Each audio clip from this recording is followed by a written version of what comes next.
ওকে, তো আজকে হচ্ছে আমাদের কুইক বুকস এর সর্বশেষ ক্লাস।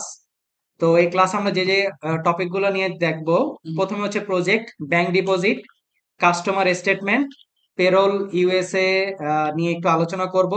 তারপরে হচ্ছে কুইক বুকস এর অনলাইন পেরোল ডিসকাশন নিয়ে আলোচনা করব, ভ্যাট রিটার্ন, তারপরে হচ্ছে বাজেট তৈরি করা এবং কুইক বুকস এর সাথে ডেক্সট আর একটা যে সফটওয়্যার আছে সেই সফটওয়্যারের সাথে কিভাবে কানেক্টেড করতে হয় সেটা নিয়ে আমরা আলোচনা করব। তো আসেন, প্রথমে হচ্ছে প্রজেক্ট। আপনাদের আপনাদের যে ফোল্ডার দিব,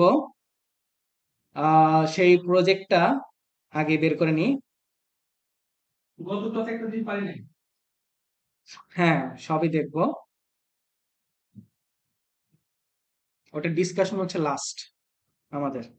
তো প্রজেক্টে বেসিক্যালি কোথায় আছে সেটা আগে আমাদেরকে দেখতে হবে। একটা অপশন আমরা ছিল, যদি আমরা দেখে আসি যে গিয়ার আইকন থেকে অ্যাকাউন্টস এন্ড সেটিংস এর মধ্যে যে আমরা করে আসছিলাম অ্যাডভান্স সেটিংস, সেখানে আমাদের একটা অপশন ছিল, সেটা হচ্ছে আমাদের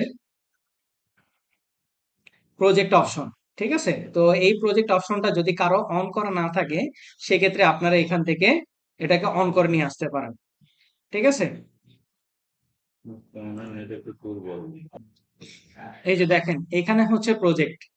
এখানে বলাই আছে organise all job related activity in one place, মানে একটা জব রিলেটেড যদি কোনো কাজ থাকে, সেটা যদি আপনি এক জায়গা থেকে অর্গানাইজ করতে চান, সেটাকে তারা প্রজেক্ট হিসেবে চিহ্নিত করছে। তো এটা অপশন যদি কারো অফ থেকে থাকে, এটাকে আপনারা অন করে নিয়ে আসবেন। হ্যাঁ, গিয়ার আইকন থেকে অ্যাকাউন্টেন্ট সেটিংস এর আন্ডারে, সেখান থেকে অ্যাডভান্স অপশনে।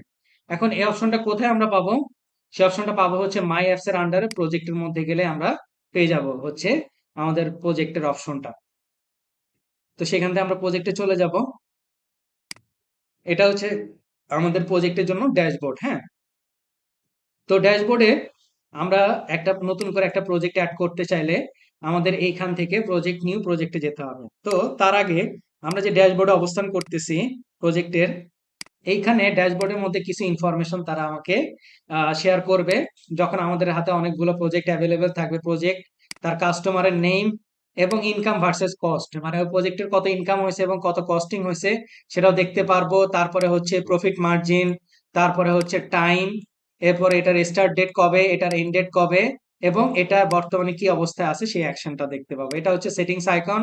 এটা হচ্ছে প্রিন্ট করে নিতে পারবেন আপনি প্রজেক্টের রিলেটেড ইনফরমেশন গুলো। আর এটা হচ্ছে সিএসবি তে ডাউনলোড করার জন্য। আর এটা হচ্ছে আমার স্ট্যাটাস বার বা ফাইন্ডিং বার যদি আমি বলি। এখান থেকে আপনি প্রজেক্ট গুলোকে খুঁজে বের করতে পারেন ডিফারেন্ট ডিফারেন্ট ক্যাটাগরি ধরে, স্ট্যাটাস ধরে, কাস্টমারের নেম দিয়ে, এন্ড ডেট দিয়ে, তারপরে তার ইনফরমেশনের বেসড ধরে, অথবা প্রজেক্টের নাম দিয়ে আপনি সার্চ করতে পারেন। আর এখান থেকে সেটিংস অপশন আপনাকে তারা দিয়ে দিছে, আর এখান থেকে হচ্ছে নতুন প্রজেক্ট অ্যাড করার জন্য তারা আপনাকে দিয়ে দিছে। তো আমরা নতুন প্রজেক্ট যে অন করব, সেটার জন্য আমরা চলে যাব হচ্ছে নিউ প্রজেক্টে। তো এখান থেকে আমাকে দিতে হবে কি কি জিনিস: প্রজেক্টের name, customer, email, start date, end date, project status, note. আর যদি প্রজেক্ট সম্পর্কে যদি আপনি স্ট্যাটাসটা অ্যাড্রেসটা দিতে চান, সেই ক্ষেত্রে আপনার অ্যাড্রেসটা দিয়ে আপনি প্রপারলি ফিল আপ করবেন। তো আপনাদেরকে যে প্রজেক্টটা দিব, সেই প্রজেক্টটাকে একটু অন করব।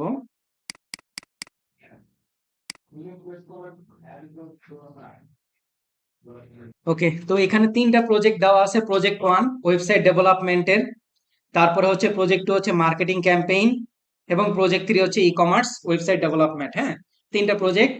ধরেন আমি একটা প্রজেক্টকে পিক আপ করি। প্রথম প্রজেক্টের নামটা হচ্ছে মার্কেটিং ক্যাম্পেইন, তার কাস্টমারের নাম দেওয়া আছে, এটা কবে স্টার্ট হবে এবং কবে এন্ড হবে সেটা দেওয়া আছে। এরপরে হচ্ছে এমপ্লয় ইনফরমেশন। ঠিক আছে, এমপ্লয়ীদের ইনফরমেশন তারা দিয়ে রাখছে। আপনার দুইজন এমপ্লয়কে অ্যাসাইন করবেন এই প্রজেক্টের জন্য, তারা কত ঘন্টা কাজ করবে, কত করে রেটে সেটা বলা আছে। সেম ভাবে এমপ্লয় টু এর ক্ষেত্রেও আওয়ারলি রেট এবং টোটাল আওয়ার এটা বলা আছে। এরপরে হচ্ছে ট্রানজেকশন, এই প্রজেক্টের মধ্যে কিছু ট্রানজেকশন আপনার হবে।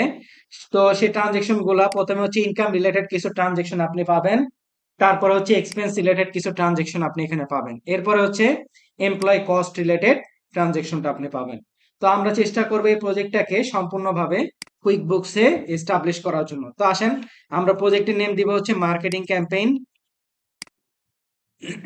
তারপরে হচ্ছে কাস্টমার, কাস্টমারের নাম আমরা এখান থেকে দিব হচ্ছে এক্স ওয়াই জেড কর্পোরেশন।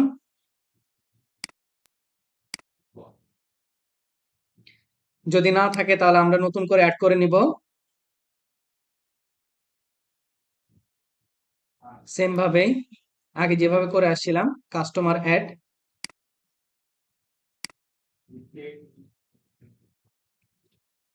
ওকে, ওপেনিং ব্যালেন্স আর হচ্ছে ডেটটা একটু দিয়ে রাখলাম। এরপর আসেন স্টার্ট ডেট, জানুয়ারি 1, 2025।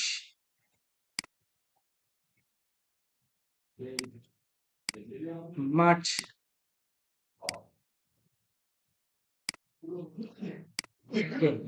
জানুয়ারি 1, 2025 থেকে মার্চ 31, 2025। আর প্রজেক্টের স্ট্যাটাসটা কি থাকবে? ইন প্রোগ্রেস, মানে এটা চলমান প্রজেক্ট থাকবে। যখন এটা শেষ হয়ে যাবে তখন আপনি কমপ্লিট বা ক্যান্সেল, যেটা আপনার ইচ্ছা আপনি করতে পারেন। তো আমরা এটাকে সেভ করে দিব। আর নোট যদি কোনো কিছু ইনফরমেশন থাকে সেক্ষেত্রে নোট লিখে দিতে পারেন। It's a not mandatory. এই দেখেন এটা প্রজেক্টের ভিতরে চলে আসছে। আমি একটু অল প্রজেক্টে চলে যাই, মানে মূল প্যানেল। এই যে এটা হচ্ছে আমার প্রজেক্টের জন্য তারা আমাকে প্যানেল একটা ওপেন করে দিছে। এখন এই প্রজেক্টটা এখান থেকে আপনি এডিট করতে পারেন, তারপরে মার্কাস কমপ্লিট করতে পারেন, মার্কাস ক্যান্সেল করতে পারেন, ডিলিট প্রজেক্ট করতে পারেন। ঠিক আছে, তো আমি এটাকে ওপেন করব। তো একটা প্রজেক্টের মধ্যে বেসিক্যালি আমাকে কি ধরনের কাজ তারা করতে দিবে সেটা আমাকে আগে বুঝতে হবে। এই যে অ্যাড প্রজেক্টের পাশে ড্রপডাউন মেনু থেকে invoice, receive payment, expense estimate, time, bill, purchase order, sales order, এই কয়টা জিনিস আমাকে তারা করতে দিবে। ঠিক আছে, এই ব্যতীত আপনি অন্য কোনো কাজ করতে পারবেন না। এই একটা প্রজেক্টের জন্য এর মধ্যে আপনাকে সীমাবদ্ধ থাকতে হবে। এরপরে এখানে আপনার ইনকাম ভার্সেস কস্ট, আপনার ইনকাম এবং কস্ট এখানে গ্রাফিক্যাল প্রেজেন্টেশন আকারে দেখাবে। কত প্রফিট মার্জিন এখান থেকে দেখতে পাবেন, কত ওপেন ইনভয়েস আছে, কত ওভারডিউ ইনভয়েস আছে, সবগুলোই আপনি এখান থেকে খেয়াল করতে পারবেন। তারপরে এটা হচ্ছে ইনকাম থেকে কস্ট মাইনাস করে এখান থেকে প্রফিট। তো এটা হচ্ছে ইনকামের জন্য কাজ, এটা হচ্ছে কস্টের জন্য প্যানেল। তারপরে প্রফিট আপনার এখানে শো করবে। এটা হচ্ছে ওভারভিউ। এরপর আসেন ট্রানজেকশন। আপনি এই প্রজেক্টের আন্ডারে যতগুলো ট্রানজেকশন করবেন সব আপনি এখান থেকে দেখতে পাবেন। তারপর হচ্ছে টাইম অ্যাক্টিভিটি। যদি আপনার এই প্রজেক্টের জন্য আপনি কাউকে অ্যাসাইন করে থাকেন, তার কি একটা কস্টিং হবে, সেই কস্টিং গুলো আপনি এখান থেকে দিয়ে দিতে পারেন। এরপরে হচ্ছে প্রজেক্ট রিপোর্ট, আপনি এখান থেকে প্রজেক্টের যে রিপোর্ট গুলো আছে সেই রিপোর্ট গুলো দেখতে পাবেন। তারপর হচ্ছে প্রজেক্টের ডিটেলস, যেটা একটু আগে ফিল আপ করে আসছেন, যদি এডিট করার প্রয়োজন পড়ে এখান থেকে এডিট করে নিতে পারবেন।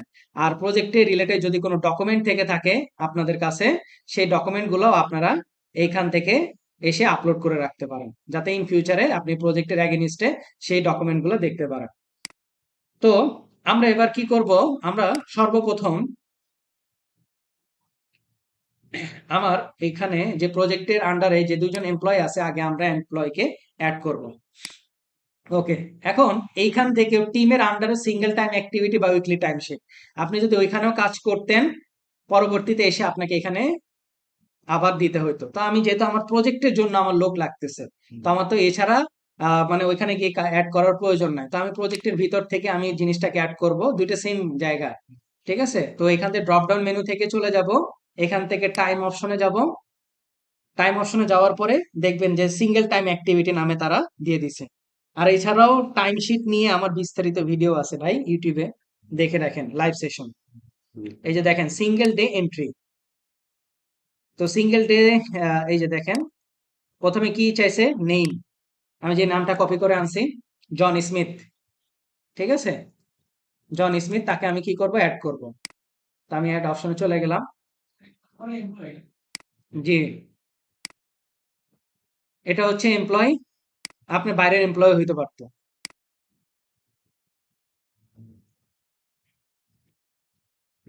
তাকে হায়ার করছে আমি এই ডেটে, তার ইমেল অ্যাড্রেস আমার কাছে নেই, কোনো সমস্যা নেই। ওকে, এরপরে কাস্টমার নেম, যে কাস্টমারের আন্ডার এগেইনস্টে যাচ্ছে, সার্ভিস। ওকে, সে যদি কোনো সার্ভিস দিয়ে থাকে এখান থেকে সার্ভিসটাকে পিক করে দিতে পারেন। হ্যাঁ, এরপর আসেন বিলেবল পার আওয়ার। এই জিনিসটা কি, সে কত ঘন্টায় চার্জ করছে প্রতি ঘন্টায়। এখানে সে প্রতি ঘন্টায় $25 করে চার্জ করছে। কত ঘন্টা কাজ করছে? 80 আওয়ার্স। ওকে, তাহলে আমি এখান থেকে দিব 25। অবশ্যই এটার উপরে যদি পরবর্তী ট্যাক্স ধরতে চাই তো ট্যাক্সেবল আমাকে দিতে হবে। আর লোকেশন অপশনটা আমাদের অন করা ছিল বিধায় এখানে আসছে, না হলে আসতো না। এরপর আসেন স্টার্ট ডেট,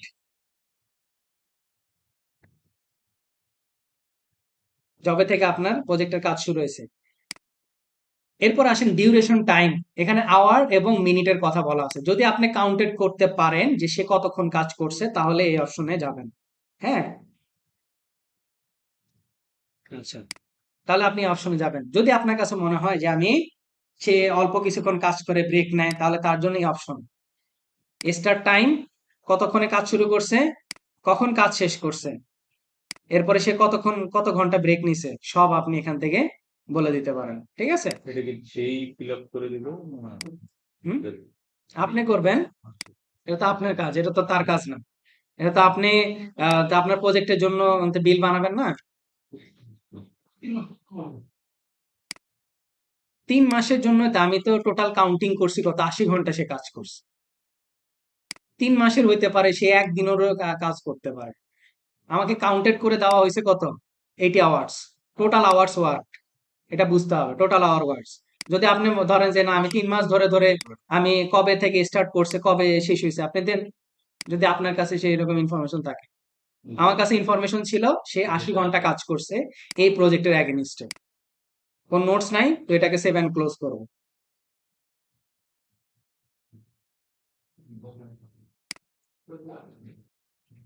ওকে, এই যে দেখেন এখন সেটা কি টাইম চার্টসটা কি হয়ে আছে, ওপেন আকারে আছে, তাই না? ওপেন আকারে থাকা মানে কি, এটা কি কোনো অ্যাকাউন্টিং এ হিট করবে? এখন পর্যন্ত অ্যাকাউন্টিং হিট করবেন। আপনি যেখান থেকে ভিউ এডিট অপশনে গেলে আবার সেম জিনিসটাই কি দেখতে পাবেন, যেটা আপনি ফিল আপ করে আসছেন। এই যে দেখুন এটা কি বলেন, আপনাকে ইনভয়েসে কনভার্ট করতে হবে না, বা আপনার বিলে কনভার্ট করতে হবে, তাই না? যেটাই করেন তার আগে তো আপনার হবে না। এই অপশন, এই কাজটা আপনি কোথায় পাবেন, টাইম চার্ট যেহেতু, এটা আমরা সেলস এন্ড গেট পেড এর আন্ডারে চলে যাব। সেখান থেকে অল ট্রানজেকশন অল ডেট, কি নাম ছিল, এই যে টাইম চার্জ দেখছেন, X Y Z corporation marketing campaign, তাই না? এই যে আপনাকে কি বলতেছে, কনভার্ট টু ইনভয়েস। তো ইনভয়েসে আপনি কনভার্ট করেন।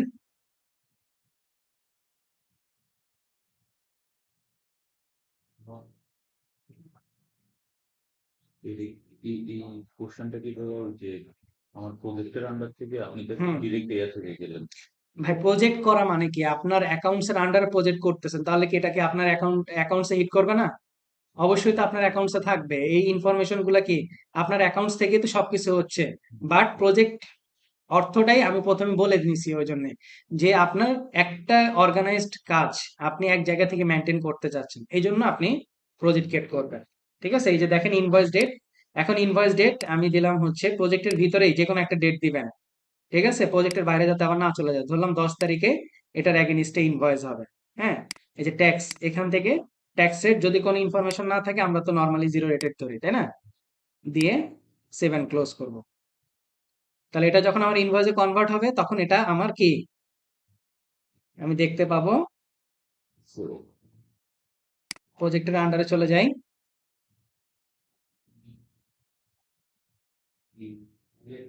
এই যে দেখছেন বেড়ে গেছে না? কেন এটা ইনকামে আসে, কারণ আপনার এমপ্লয় টাইম দিছে, তার এগেনিস্টে আপনি একটা কি করছেন, ইনভয়েস করে তার কাছ থেকে টাকা আদায় করছেন, তাই না? এটাই তো, নাকি অন্য কোনো কিছু? ওকে, এরপরে আসেন আমরা আরেকজন এমপ্লয়কে অ্যাড করি। আরেকজন এমপ্লয়কে অ্যাড করব, টাইমে চলে যাব।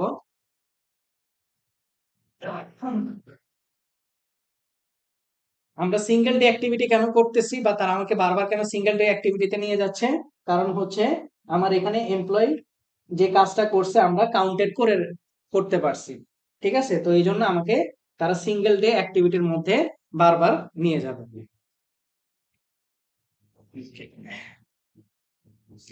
এরপর আসেন আমরা আরেকজনকে অ্যাড করব, সে হচ্ছে সারা জনসন।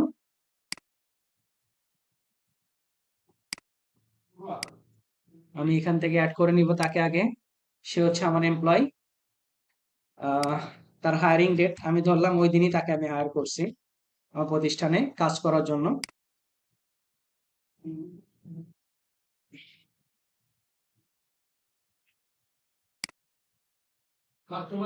সারা জনসন আছে ভাইয়া, এই জন্যই আচ্ছা, as far as তাহলে আমি ইয়া দিয়ে দিই,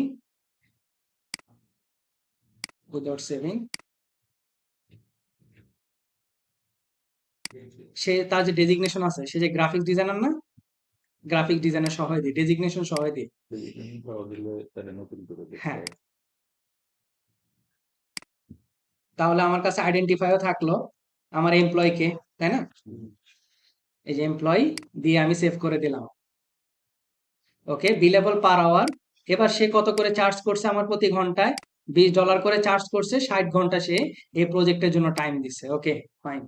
20, পরবর্তী আমি ট্যাক্স ধরবো, আর 60 ঘন্টা। এখন এটা মিনিটও হইতে পারতো, ঠিক আছে? এই যে আওয়ার এন্ড মিনিট দুইটা কিন্তু পাশাপাশি বলা আছে, হ্যাঁ। কবে থেকে স্টার্ট করছে সে সার্ভিস দেওয়া? 25। তাহলে এই যে 60 ঘন্টা, $20 করে 1200 প্লাস আমার পরবর্তীতে ট্যাক্স ধরতে হবে, হ্যাঁ। আগে এই অপশনটা এখানে অ্যাভেলেবেল ছিল যে এখান থেকে ডিরেক্ট আমরা ইনভয়েসে করতে পারতাম, কিন্তু এটা এখন স্ট্যান্ডার্ড করে ফেলছে তারা, যে আপনি একেবারে মূল অ্যাকাউন্টসে গিয়ে কাজ করে আসেন। আমরা একটু দেখবো আমাদের,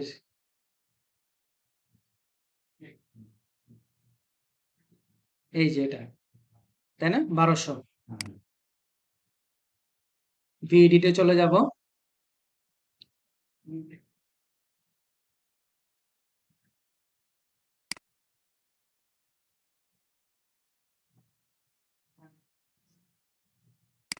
কনভার্ট টু ইনভয়েসে।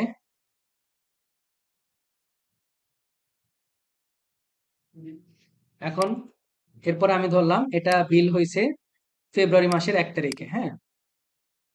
প্রজেক্টের মধ্যেই যে কোনো আমি একটা ডেট দিয়ে নিলাম, হ্যাঁ। এরপরে কথাবার্তা বলে ট্যাক্স রেট ধার্য করব, দিয়ে তারপর আমরা এটাকে সেভ এন্ড ক্লোজ করব।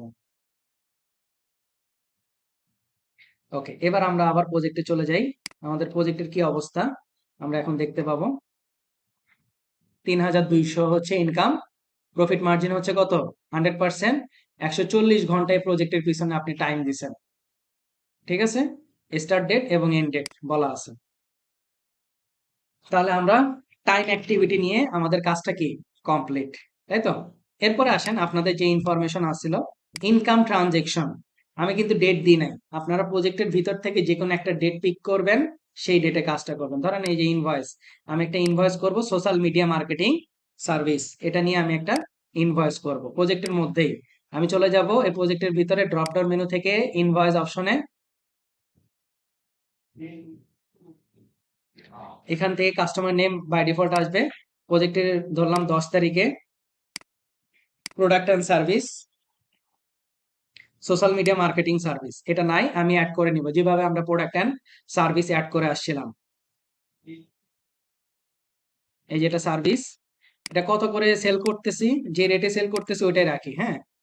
8000 করে রাখলাম, পরবর্তীতে চেঞ্জ করা যাবে, তাই না?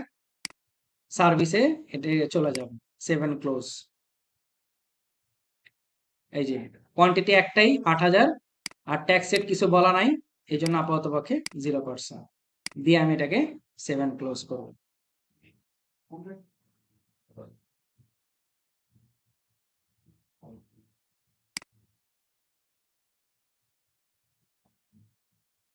তাহলে আমার ইনকাম এখন কত দাঁড়াবে বলেন?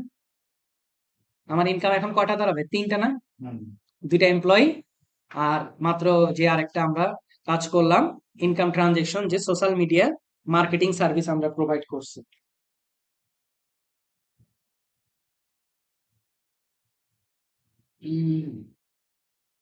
ওকে, এবার আসেন আমরা একটা কস্ট রিলেটেড ট্রানজেকশন অ্যাড করব। ধরেন এখান থেকে আপনারা এগুলো সবগুলো অ্যাড করবেন, যা যা দেওয়া আছে, এই এক্সপেন্সটা অ্যাড করব।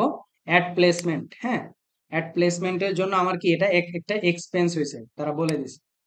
তো আমি ড্রপ ডাউন মেনুতে চলে যাব, সেখান থেকে এক্সপেন্সে চলে যাব।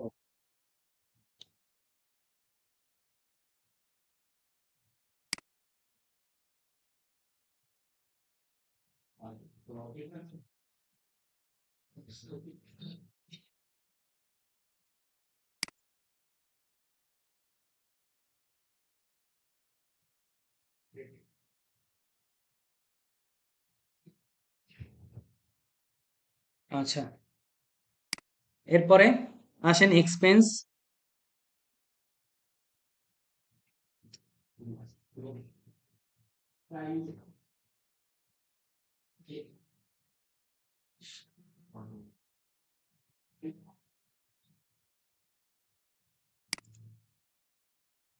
আচ্ছা প্রজেক্ট পেমেন্ট ডেট ফেব্রুয়ারির 18 তারিখে,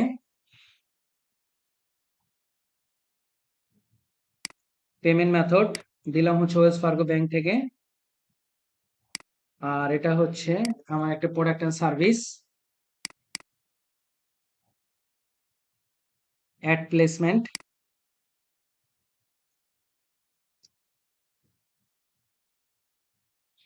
বা আমরা এক্সপেন্ডিচারও দিয়ে দিই, সমস্যা নাই, আমার যেহেতু কস্টিং এটা।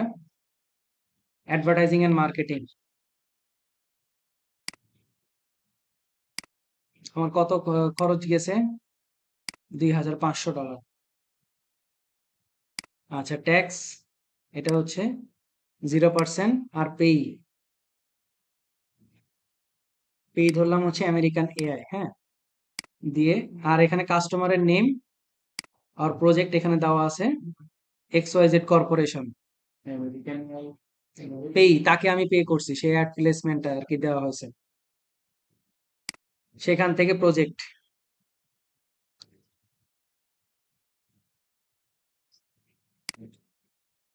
এখন দেখেন আপনার কস্টিং হয়েছে হচ্ছে 2,500, কারণ আপনার পেই দিতে হবে না, আপনার তো দেওয়া আছে, এই যে দেখেন ইনকাম এত এবং কস্ট, এতক্ষণ যা ট্রানজেকশন করলাম, এই যে ট্রানজেকশন গুলা আপনারা ট্রানজেকশন প্যানেলের মধ্যে দেখতে পাবেন একেবারে A to Z, ঠিক আছে, প্রত্যেকটা আপনি এখান থেকে প্রিন্ট আউট করে নিতে পারবেন, এই যে দেখেন আপনাদের সকল কাজ যা যা করছেন, তারপর হচ্ছে টাইম অ্যাক্টিভিটিতে, এটা এক্সট্রা করে টাইম অ্যাক্টিভিটির কাজ, এখানে একটা ডেট দেওয়া আছে, ডেটের ফিল্টারটাকে চেঞ্জ করে নিতে হবে, হ্যাঁ, তারপরে আসবে, এরপরে আসেন প্রজেক্ট রিপোর্ট। তো প্রজেক্ট প্রফিটাবিলিটি রিপোর্ট যদি দেখতে চান, এখান থেকে ভিউ অপশনে চলে যাবেন, এই যে এখান থেকে ভাই, এই যে আপনি যে বললেন যে আপনার ডেট নিয়ে ইস্যু, এই যে এখান থেকে কাস্টম ডেটে গেলে কত তারিখ থেকে কত তারিখ দিয়ে চেঞ্জ করে নিতে পারবেন, আমরা চাচ্ছি অল ডেট দিয়ে রান রিপোর্ট করব, তাহলে আমার প্রজেক্টটা সার্ভিস হচ্ছে 11,200, আর আওয়ারলি কস্ট 0, অ্যাডভার্টাইজিং এবং মার্কেটিং বাবদ আমার খরচ হয়েছে 2500, এটা টোটাল এক্সপেন্স, এরপরে আমার রিটেন আর্নিংস বা নেট আর্নিংস থাকে হচ্ছে 8,700, ঠিক আছে, এটা হচ্ছে আমার প্রজেক্ট প্রফিটেবিলিটি রিপোর্ট, আপনি এখান থেকে প্রিন্ট আউট করতে পারেন, এক্সপোর্টও করে নিতে পারেন, ঠিক আছে। এটা এইভাবে করে আপনারা আপনাদের যে প্রজেক্ট গুলো আছে, আপনাদের প্রজেক্টের একটা বেস ফরম্যাট দেওয়া আছে, তার এমপ্লয় ইনফরমেশন গুলাকে অ্যাড করবেন, সেম ভাবে তার ইনকাম ট্রানজেকশন অ্যাড করবেন এবং এক্সপেন্স ট্রানজেকশন অ্যাড করবেন, আর এমপ্লয় কস্ট যেটা সেটা তো আমরা অ্যাড করে ফেলছি, তাই না? তো এই যে উপরে যেটা $25 করে 80 আওয়ার্স, এই যে দেখেন 80 আওয়ার্স $25 করে, টাইমশিট এন্ট্রি 60 আওয়ার করে 20 আওয়ার্স, তো এইভাবে করে। কস্টিং এর মধ্যে যাই নাই ভাই, এখানে যেমন এটা দেখাচ্ছে এমপ্লয়ি কস্ট ট্রানজেকশন, তাহলে এটা কি আমার কস্টিং এর মধ্যে যাবে নাকি হচ্ছে এটা তো আমরা ইনকাম করে জেনারেট করতে? প্রজেক্টে এমপ্লয় কাজ করে কেন, তাহলে এটা তো ইনকামে যাবে, কোম্পানির জন্য ইনকাম, রাইট? এখানে কি এমপ্লয়ি পেমেন্টটা কি ইয়াতে? যখন পে করব, আমি যখন পে করব তাকে, সেটা ডিফারেন্ট কেস, আমি পে করলে, তাই না, এটা তো প্রজেক্টের আন্ডারে সে কাজ করতেছে, আমি প্রজেক্টের আন্ডারে যাকে বিল দিচ্ছি সে আমাকে বিল পে করতেছে, তাই না, যাকে সার্ভিস দিচ্ছি সে আমাকে সার্ভিস দিচ্ছে, এই যে দেখেন ইনকাম এত, কস্ট এত, প্রফিট মার্জিন, আপনার এই প্রজেক্ট থেকে আপনি প্রফিট মার্জিন আনছেন 77.7%, কত ঘন্টা কাজ করছেন স্টার্টে। এখন যদি ধরেন আপনার প্রজেক্টের সম্পূর্ণ কাজ শেষ হয়ে যায়, এই ড্রপডাউন মেনু থেকে তখন যে দেখালাম কমপ্লিটও করে দিতে পারেন, যদি মনে করেন যে এই প্রজেক্ট আর আমি রাখবোই না, ক্যান্সেল করে দিতে চান, দিতে পারেন এখান থেকে।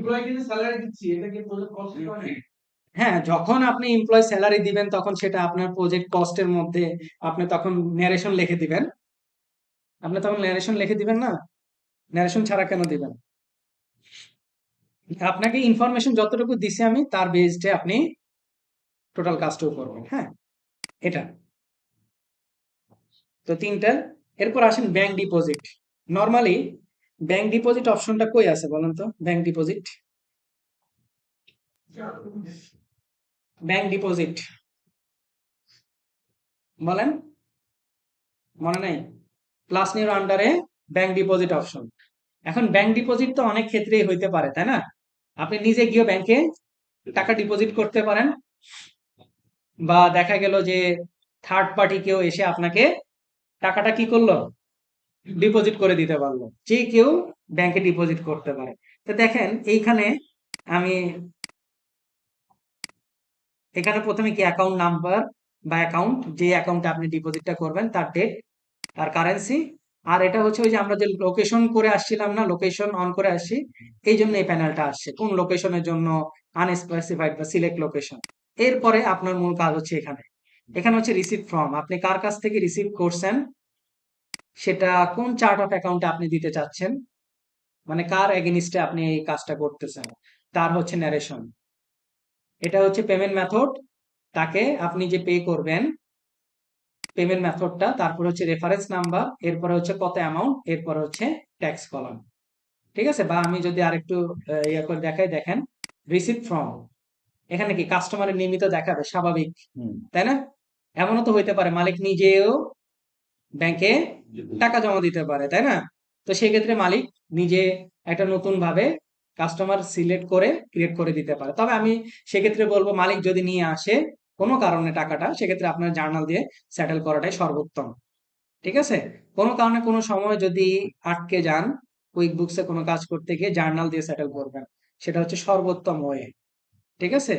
যদি না পারেন, এক্সপেরিমেন্ট করার পরে যদি না পারেন, তাহলে সেটা কি জার্নাল দিয়ে দিবেন। তারপরে হচ্ছে চার্ট অফ অ্যাকাউন্ট, এই যে রিসিভ করছেন আপনি কিসের আন্ডারে, বা কি আপনার কি রিজন, কোন লেজারে আপনি এটাকে দেখাইতে যাচ্ছেন, সেই লেজারটা আপনাকে পিক করে দিতে হবে। তারপর এটা হচ্ছে ন্যারেশনের কলাম।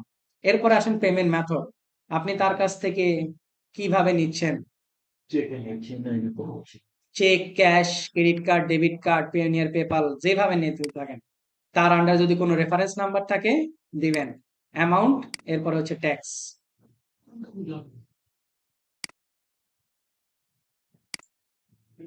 এগুলো কি? Sales of product, income, billable expense, discount given, markup, revenue, sales, এগুলো কি?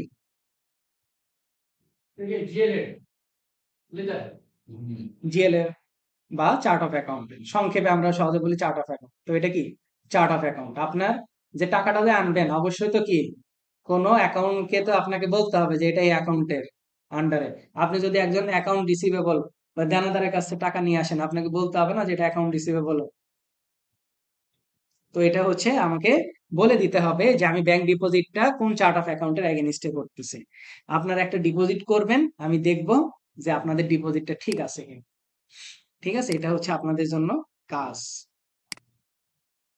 ওকে, শেষ ক্লাসে আসছেন না, এখন অনেক কাজ আপনাদেরকে দিয়ে করাবো।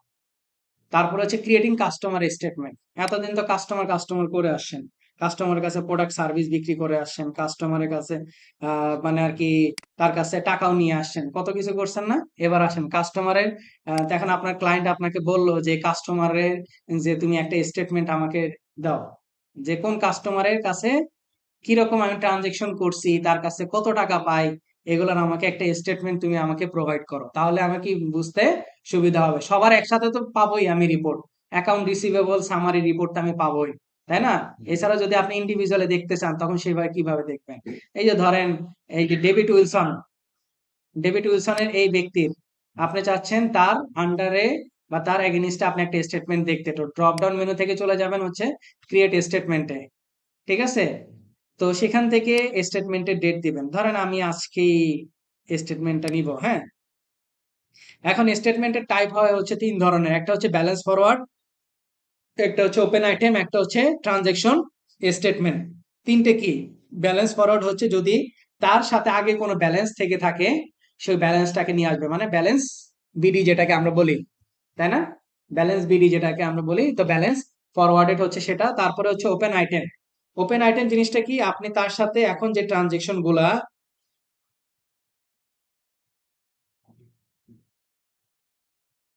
আচ্ছা, আপনাদের সাথে তার সাথে যে ট্রানজেকশন গুলো এখন কি বর্তমানে রানিং অবস্থায় আছে, সেগুলো কি ওপেন আইটেম আকারে থাকবে। আর ট্রানজেকশন স্টেটমেন্ট মানে কি? সবগুলা ট্রানজেকশন তার এগেনস্টে দেখাবে। ধরেন আমি দেখতে চাই হচ্ছে জানুয়ারি 1, 2025,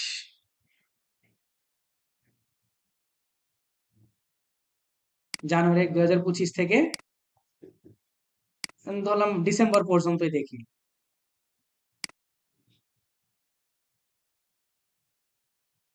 ডিসেম্বর 31 তারিখ পর্যন্ত দেখবো। ওকে, ডেভিড উইলসন। আমি আগে প্রিন্টার প্রিভিউটা দেখবো তারপরে।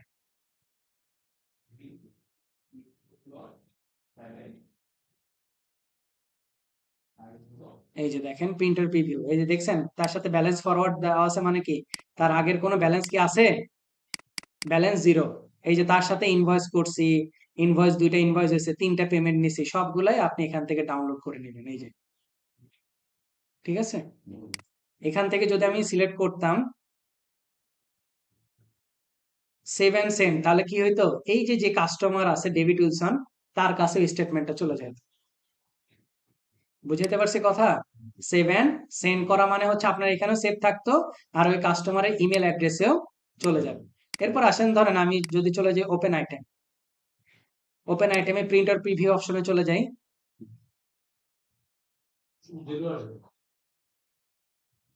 কেন জিরো আসবে ভাই? ওপেন মানে কি? তার এখন যে রানিং যে আইটেম গুলা আছে, এই যে দেখেন এই অ্যামাউন্ট, এই অ্যামাউন্টটা কি ডিউ আছে, সে এখনো এটা পরিশোধ করে না, এই জন্য ওপেন অ্যামাউন্টটা শুধু শো করতেছে। একটু আগে কি দেখলাম? ব্যালেন্স ফরওয়ার্ড সহ সম্পূর্ণ ডিটেলসটা দেখলাম। এরপর আসেন আরেকটা যেটা স্টেটমেন্ট আছে, ট্রানজেকশন স্টেটমেন্ট। এখানে ব্যালেন্স ফরওয়ার্ডটা আসবে না, শুধু শুধু তার সাথে যতগুলো ট্রানজেকশন আমি করছি সেই ট্রানজেকশন গুলো আমাকে এখানে শো করবে।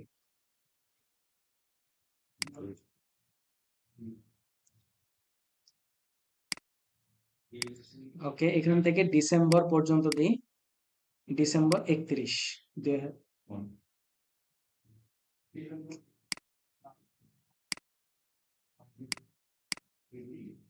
প্রিন্টার প্রিভিউতে চলে যাই।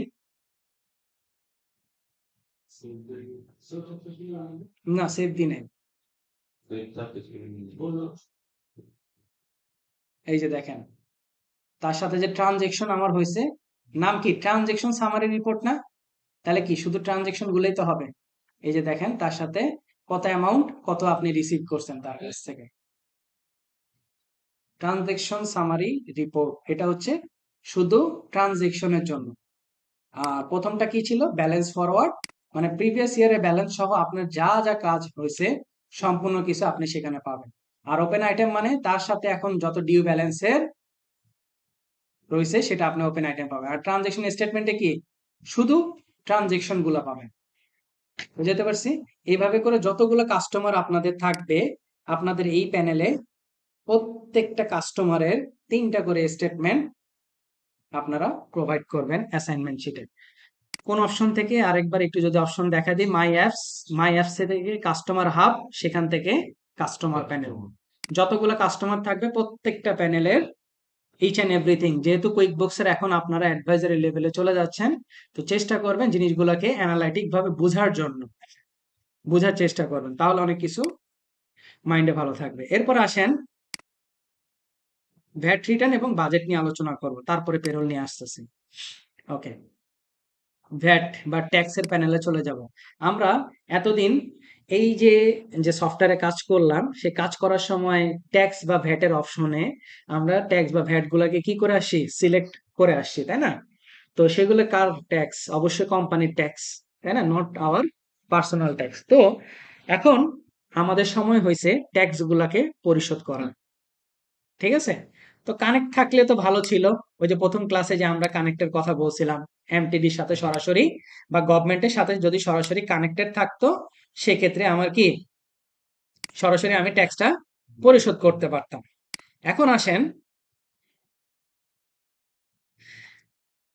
এইখানে, যেহেতু আমরা ট্যাক্স গুলাকে ম্যানুয়ালি অ্যাড করছি, তাহলে এখন আমার ক্লায়েন্ট যদি আসে ম্যানুয়ালি মানে ট্যাক্সের রিপোর্ট, এখানে কাজটা হচ্ছে অ্যাজ অ্যান অ্যাকাউন্টেন্ট আর বুককিপার হিসেবে, আমরা যেহেতু প্রফেশনাল অ্যাকাউন্টেন্ট না, আমাদের কাজ হচ্ছে ক্লায়েন্টকে একটা রিপোর্ট জেনারেট করে দেওয়া এই সময়ের। হ্যাঁ, আমরা যখন ভ্যাট সেট করে আসছি তখন হচ্ছে কোয়ার্টারলি বেসড দিয়ে আসছিলাম, কোয়ার্টারলি। ঠিক আছে, তো কোয়ার্টারলি বেসড আমি একটা রিপোর্ট তৈরি করে দিব, ক্লায়েন্ট সেই রিপোর্টটাকে নিয়ে তার যে লয়ার থাকবে বা তার যে প্রফেশনাল অ্যাকাউন্টেন্ট বা অ্যাডভাইজার থাকবে তার কাছে নিয়ে যাবে। সে পুরো জিনিসটাকে সে রিভিশন করে নিবে।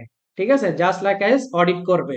অডিট করার পরে যদি দেখে যে না, তার প্রত্যেকটা জিনিস ঠিক আছে, এরপরে সে ক্লায়েন্টকে বলবে আপনি ভ্যাট বা ট্যাক্সটা গিয়ে জমা দিয়ে আসেন। তো জমা দিয়ে আসার পরে সেম ভাবে ক্লায়েন্ট আমাকে ইনফর্ম করবে যে হ্যাঁ আমি ভ্যাটটাকে জমা দিয়ে আসছি। তাহলে আমার কাজ কি হবে, আমি এখান থেকে ফাইল করে ফেলবো, ফাইল আপ। তাহলে আমার কাজ হচ্ছে এখানে দুইটা, একটা হচ্ছে রিটার্নটাকে মানে আর কি একটা ভ্যাট রিটার্নের জন্য আমরা একটা স্টেটমেন্ট তৈরি করে দেওয়া, আরেকটা হচ্ছে ফাইল আপ করে দেওয়া। ঠিক আছে, যেটাকে ভ্যাট স্টেজের সর্বশেষ ধাপে ধরেন এই যে প্রত্যেকটা প্যানেলে যে সেলস ট্যাক্স, হ্যাঁ, এই যে ট্যাক্স প্যানেলে আমার এইখানে দেখাতে হচ্ছে কত পেমেন্ট আমাকে করতে হতো। এই যে আমি সেলস বাবদ কত কালেক্ট করছি এই ট্যাক্সের, এই যে সেলস ট্যাক্সের, তারপর পারচেজ বাবদ কত পেইড করছি, কত আমাকে অ্যাডজাস্টমেন্ট করতে হইতো, প্রত্যেকটা জিনিস ক্যালকুলেশন করে সে আমাকে এখানে অ্যামাউন্টটা শো করতো যে এত অ্যামাউন্ট আমাকে পে করতে হবে। তো এবার আসেন, এই যে এখান থেকে আমার অপশনটা হচ্ছে প্রিপেয়ার রিটার্ন। আমি রিটার্ন তৈরি করতে যাব। তো রিটার্ন তৈরি করার পরে এখানে প্রথমে আমাকে কিছু অপশন দিবে, কোয়ার্টারলি, তারপরে হচ্ছে স্টার্ট ডেট, কবে থেকে স্টার্ট হবে,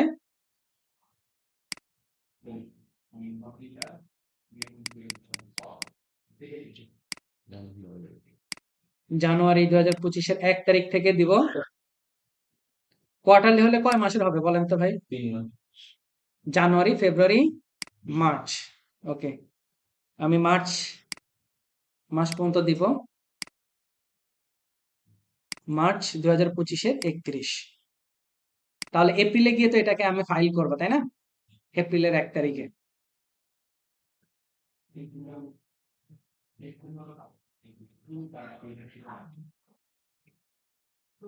আচ্ছা, এপ্রিলের 1 তারিখে, এপ্রিল। ওকে, দেখেন এই যে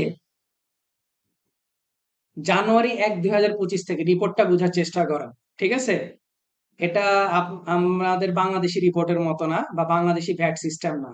হ্যাঁ, আগে বলে রাখতেছি, স্টার্ট ডেট এবং এন্ড ডেট দিলাম, ফাইলিং ডেটও দেওয়ার পরে দেখেন এখন ওই সময়ের ভ্যাটটা কত আসছে, ট্যাক্স ডিউ -987.68। মানে কি, এটা হওয়ার মানে কি, আমি কি ট্যাক্স বেশি দিছি না কম দিছি? আমি ট্যাক্সটা বেশি দিছি। ওই যে আমি একটা অপশন অন করে আসছিলাম পারচেজ ট্যাক্স এর নিচে, পারচেজ ট্যাক্স ইজ রিক্লেমেবল। রিক্লেম করা মানে কি, আমি পুনরায় যদি ভ্যাট বেশি দিয়ে থাকি বা জিএসটি ট্যাক্স বেশি দিয়ে থাকি আমি আবার ফেরত পাবো। ঠিক আছে, এই যে এই জন্য যদি ওই অপশনটা আপনি না দিতেন আপনার কোনো ক্ষমতাই থাকতো না যে আপনি এই টাকাকে আবার রিটার্ন ব্যাক পাওয়ার। ঠিক আছে, এই যে দেখেন আপনি এই যে সেলস ট্যাক্স নিয়ে যা যা কাজ করছেন প্রত্যেকটা জিনিস ইচ এন্ড এভরিথিং আপনার এখানে শো করতেছে। প্রত্যেকটা অ্যামাউন্টের মধ্যে গেলে আবার ওই রিপোর্ট গুলাতে যাবে আপনি কোথা থেকে এই অ্যামাউন্ট গুলো আসে, প্রত্যেকটা জিনিস আপনার কি সেখান থেকে চলে আসবে। ঠিক আছে, তো এই যে 987, এখন এইটাকে আপনি প্রিন্ট করলে কি হবে, প্রিন্ট আউট করে আপনি আপনার ক্লায়েন্টকে দিবেন। ক্লায়েন্ট কি করবে, তার প্রফেশনালের কাছ থেকে গিয়ে সেটাকে অডিট করে রিভিউ করে যেটাই করুক না কেন রিভিউ করে নিয়ে আসবে। নিয়ে আসার পরে যদি আপনাকে বলে যে ওকে আমি ভ্যাটটা জমা দিয়ে ফেলছি, তাহলে আপনি এখান থেকে এসে কি করবেন, মার্ক অ্যাজ ফাইল। ঠিক আছে, এই যে এখানে বলাই আছে all done, this will mark your return as filed and close the book for this sales tax agency. মানে এই ট্যাক্সের পিরিয়ডের জন্য আপনার কি হয়ে যাবে, সম্পূর্ণ এটা ক্লোজ হয়ে যাবে। Transaction from this period that are changed later will show up the sales tax agency exemption report. মানে এর পরবর্তীতে যদি আপনি এই পিরিয়ডের জন্য কোনো চেঞ্জেস আনেন বা কোনো কাজ করেন সেটা ট্যাক্স এজেন্সি এক্সেমশন রিপোর্টে চলে যাবে। ওকে, আমরা কন্টিনিউ দিয়ে দিলাম। তাহলে কন্টিনিউ দিলে আমার কি হয়ে যাবে, সেটা রিটার্নও তৈরি হয়ে যাবে এবং ফাইল আপও হয়ে যাবে।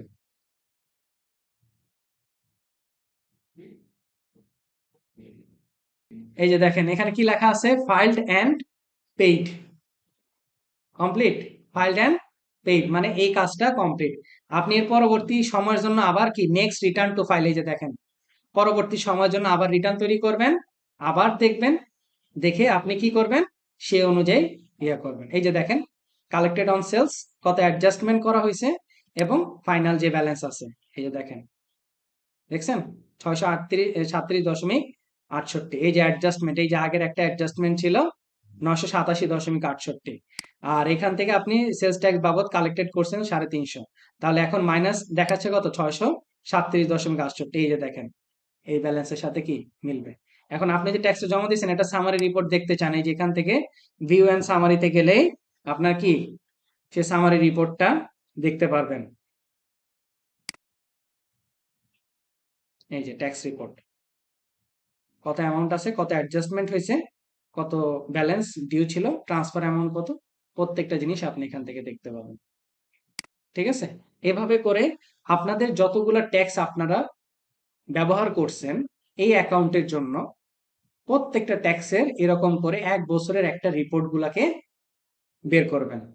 ঠিক আছে, ধরেন একটা জিরোটা যদি আমি দেখাই, ধরেন ওই সময় ট্যাক্স আমার হয় নাই, তাহলে কেমন হয় জিনিসটা একটু আমরা একটু যদি দেখি। ধরেন জিরো রেটেড ট্যাক্স আছে না, হ্যাঁ এই যে জিরো রেটেড ট্যাক্স, আমি এটা রিটার্ন তৈরি করতে যাই, জিরো থাকা যে কথা না থাকাও তো একই কথা তাই না, শুধু ফাইল কি আপনার ইনকাম বা ট্যাক্সের সিস্টেম কি, আপনার যদি ট্যাক্স নাও থাকে তাও আপনাকে কি ফাইল সাবমিট করতে হয় তাই না। তো এখানেও তাই, দেখেন আমরা এখানেও সাবমিশনের জন্য যাব, জানুয়ারি 2025-এর 1 তারিখ থেকে এন্ড ডেট দিব।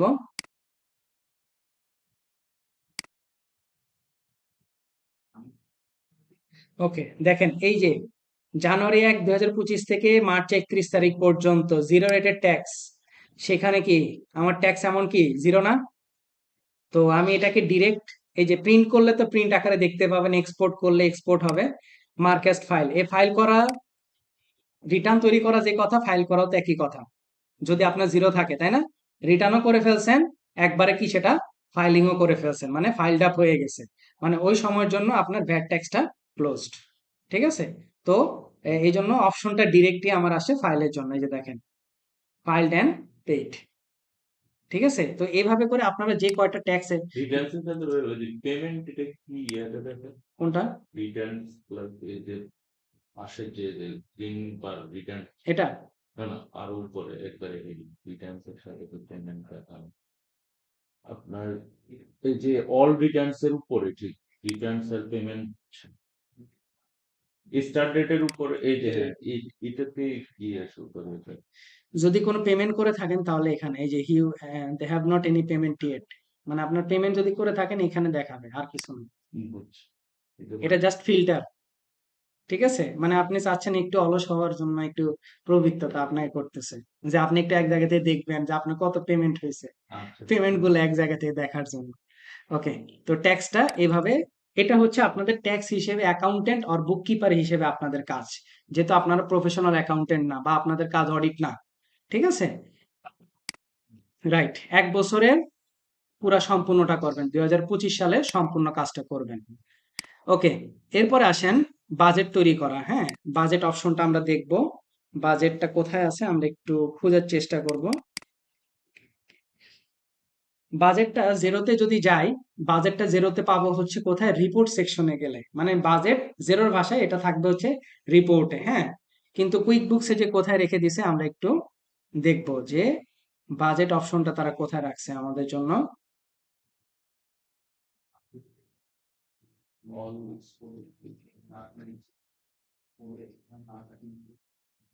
আচ্ছা, সমস্যা নাই, পাচ্ছি না তো, এই যে এখানে গিয়ে সার্চ করব,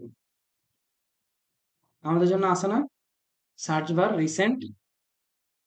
আমি বলছি না যে সার্চ বার হচ্ছে সব থেকে বেশি স্ট্রং কুইক বুকসের।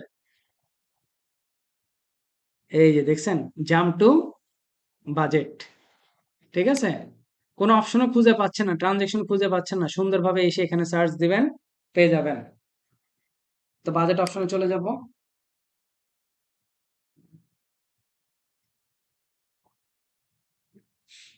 ওকে, এখানে বলতেছে plan your finance and stay ahead. বাজেটটা কি, বাজেটটা নরমালি আমরা সবাই জানি যে ভাই বাজেটটা হচ্ছে যে আমার ফিউচার ফোরকাস্টিং, তাই না? প্রিভিয়াস ডাটাবেস এর উপরে ভিত্তি করে একটা ফোরকাস্টিং। এখন আপনি চাইলে এখান থেকে একটা বাজেট করতে পারেন, বা যদি আপনার মনে হয় যে না আমি অন্য জায়গায় একটা বাজেট করব, করে এনে তারপরে ইম্পোর্ট করব, তাও আপনার করা যাবে। ধরেন আমি ক্রিয়েট বাজেটে চলে যাই।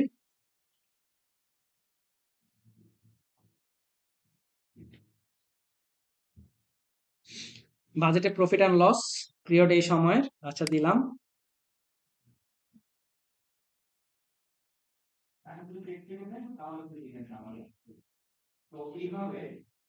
এই যে দেখেন আপনার বাজেট কোন সাল থেকে কোন সাল করতে চাচ্ছেন, বাজেট পিরিয়ডটা সেটাকে আপনি চেঞ্জ করে দিতে পারবেন। ঠিক আছে, আমি চাচ্ছি অক্টোবর ফাইন্যান্সিয়াল ইয়ার 2026, মানে অক্টোবর থেকে সেপ্টেম্বর 26-এ করার জন্য। ঠিক আছে, তো কম্পেয়ার রেফারেন্স ডাটা, আপনি যদি চান যে না আমার প্রিভিয়াস ডাটার দরকার নাই, আপনি অফ করে দিতে পারেন।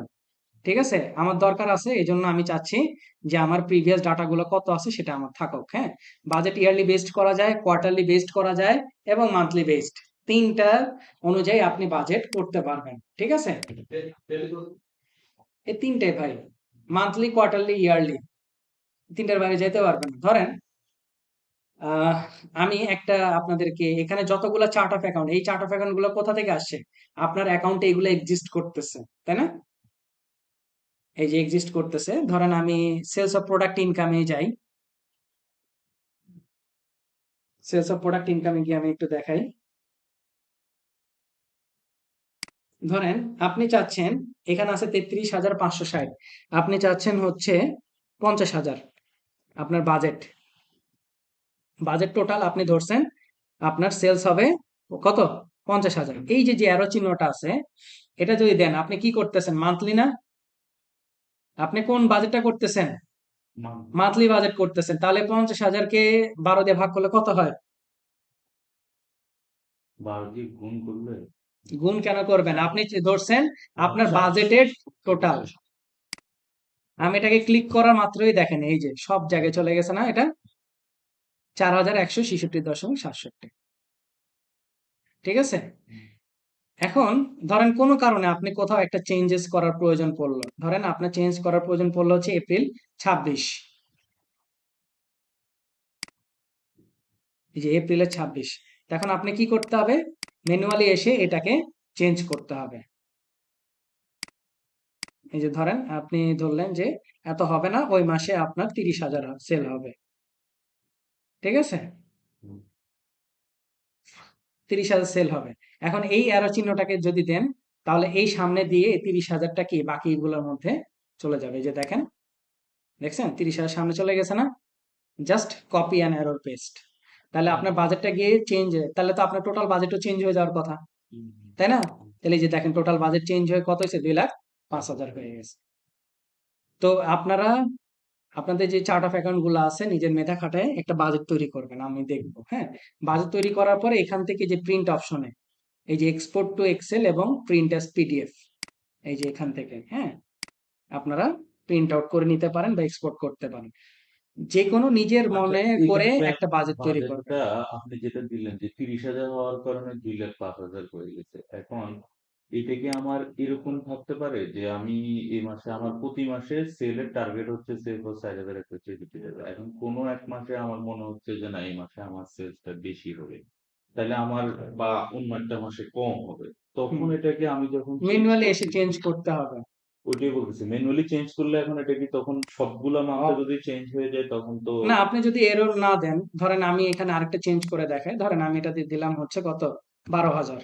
হুম, ঠিক আছে, আপনার কথা মতো এটা আমার ওই সময় সেলস কমে গেছে, ওকে ফাইন। আমি অন্য জায়গায় এসে প্রেস করি, মাউসটাকে অন্য জায়গায় এসে পয়েন্টারটা প্রেস করলাম, দেখেন আমি কিন্তু এই অ্যারো চিহ্নটা দিলাম না। হুম। ঠিক আছে, আমি অন্য জায়গায় এসে প্রেস করলাম, তাহলে কি হলো? বাকিগুলো তো ঠিক থাকলো। ঠিক আছে, এটা দেওয়া মানে কি, আপনার এটাকে কপি করে সামনের দিকে আপনি ফরওয়ার্ড হয়ে যাবেন। ঠিক আছে, তো এটা হচ্ছে এই কাজ। আর আর বাজেটে কি ভাই আমার তো এখানে আপনি যেটা এটা তো আপনার অটো এখানে সব চার্ট অফ অ্যাকাউন্ট থাকবে, আপনার যে যে অ্যাকাউন্ট আপনি টার্গেট করতে চান। আপনি তো বাজেট করা মানে যে শুধু রেভিনিউ বাজেট এমন তো না। না, এক্সপেন্ডিচারও আছে, সবকিছু বা যে কোনো কিছুরই আছে, তাই না? এটাতে আমি যদি নতুন কিছু এড করতে চাই, যেটা হয়তো আমার লাস্ট ইয়ারের ইয়াতে, এখানে তো যে বাজেটটা আসছে সেটা সব আমার যে চার্ট কস্টিং অফ অ্যাকাউন্ট আছে, ওইটার উপরে ডিপেন্ড করে চলে রাইট। আসছে। এখন আমার তো হইতে পারে এবছরে নতুন কোনো কিছু একটা আছে, সে পর আমি লাস্ট ইয়ারে কোনো ল্যান্ড বিল্ডিং এর উপর কোনো কিছু আমার কস্টিং করি নাই, আমার ফিক্সড অ্যাসেটে আনিনি। এবছর আমার বাজেটে যে না, আমার বাজেট আছে বা আমার চিন্তা যে আমার তাহলে এবছর একটা টাকা অ্যাড করে আসতে হবে, বুঝতে কারণ পারছি। এখানে চার্ট অফ অ্যাকাউন্ট না থাকলে আপনি কিভাবে দিবেন ভাই? এখানে না, তো আগে আপনি এটাই চার্ট দেখতে অফ চাচ্ছি অ্যাকাউন্ট যে এটা আমার থাকতে প্রফিট। হবে। যেটাই করেন হেড তো করে আসতে হবে, হেড করে এসে তারপরে আপনারা দিবেন। তো একটা বাজেট তৈরি করবেন, বা যদি আপনারা মনে করেন যে নিচ থেকে আরেকটা বাজেট করে এসে ইম্পোর্ট করবেন, তাও করতে পারবেন। ওকে, এটা নিয়ে কোনো ইস্যু নাই। আচ্ছা, ওকে। এরপর আসেন, আমরা পেরোল নিয়ে আমাদের একটু আলোচনা থাকবে, হ্যাঁ। পেরোল নিয়ে আমরা আলোচনা করব। পেরোলটা বেসিক্যালি কি? কুইক বুকস এর পেরোল সফটওয়্যার আছে, এটা কি জানেন? হুম। বলছিলেন একবার। কুইক বুকস পেরোল, দেখেন, কুইক বুকস পেরোল বা কুইক বুকস টাইম, এগুলো নিয়ে কারো কোনো আইডিয়া আছে বা কেউ দেখছেন? কুইক বুকস টাইম, বিশেষ করে যে যে সকল কনস্ট্রাকশন কোম্পানি বা মানে আর কি এমপ্লয় টাইম ট্র্যাকিং সফটওয়্যার যেগুলো আর কি, হ্যাঁ, হুম, বাংলাদেশে তো অনেকই আছে, আমরা সবাই জানি। আচ্ছা, ধরেন এই যে টাইমটাকে নিয়ে যদি আমি দেখাই, এগুলো ফ্রি অ্যাভেলেবেল না। হুম। হুম, এগুলো ফ্রি অ্যাভেলেবেল না, এগুলো আপনাকে সাবস্ক্রিপশন দিয়ে কিনতে হবে। ধরেন আমি কুইক বুকস টাইমের একটা তারা ভিডিও যেহেতু দিছে, এই যে দেখেন। Time tracking makes managing your team a whole lot easier. Whatever the size, industry, or location of your team, QuickBooks Time gives you the tools to keep everything on track. You'll lose the guesswork and the grunt work of trying to manually account for your team's hours. Plus, you'll get valuable, instant insights to help you work more efficiently.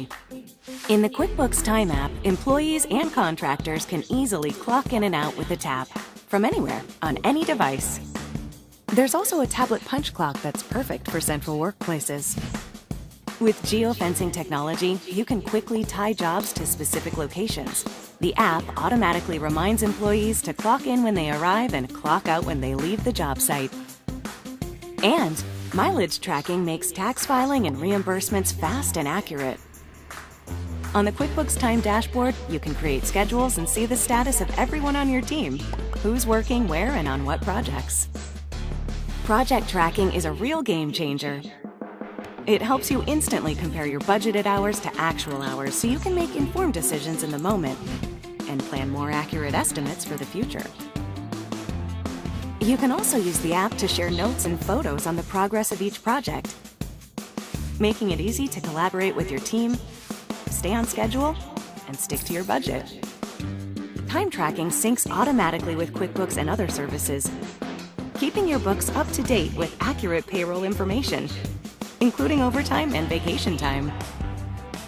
By improving accuracy, QuickBooks Time can help you add nearly 10% more billable time to your invoices.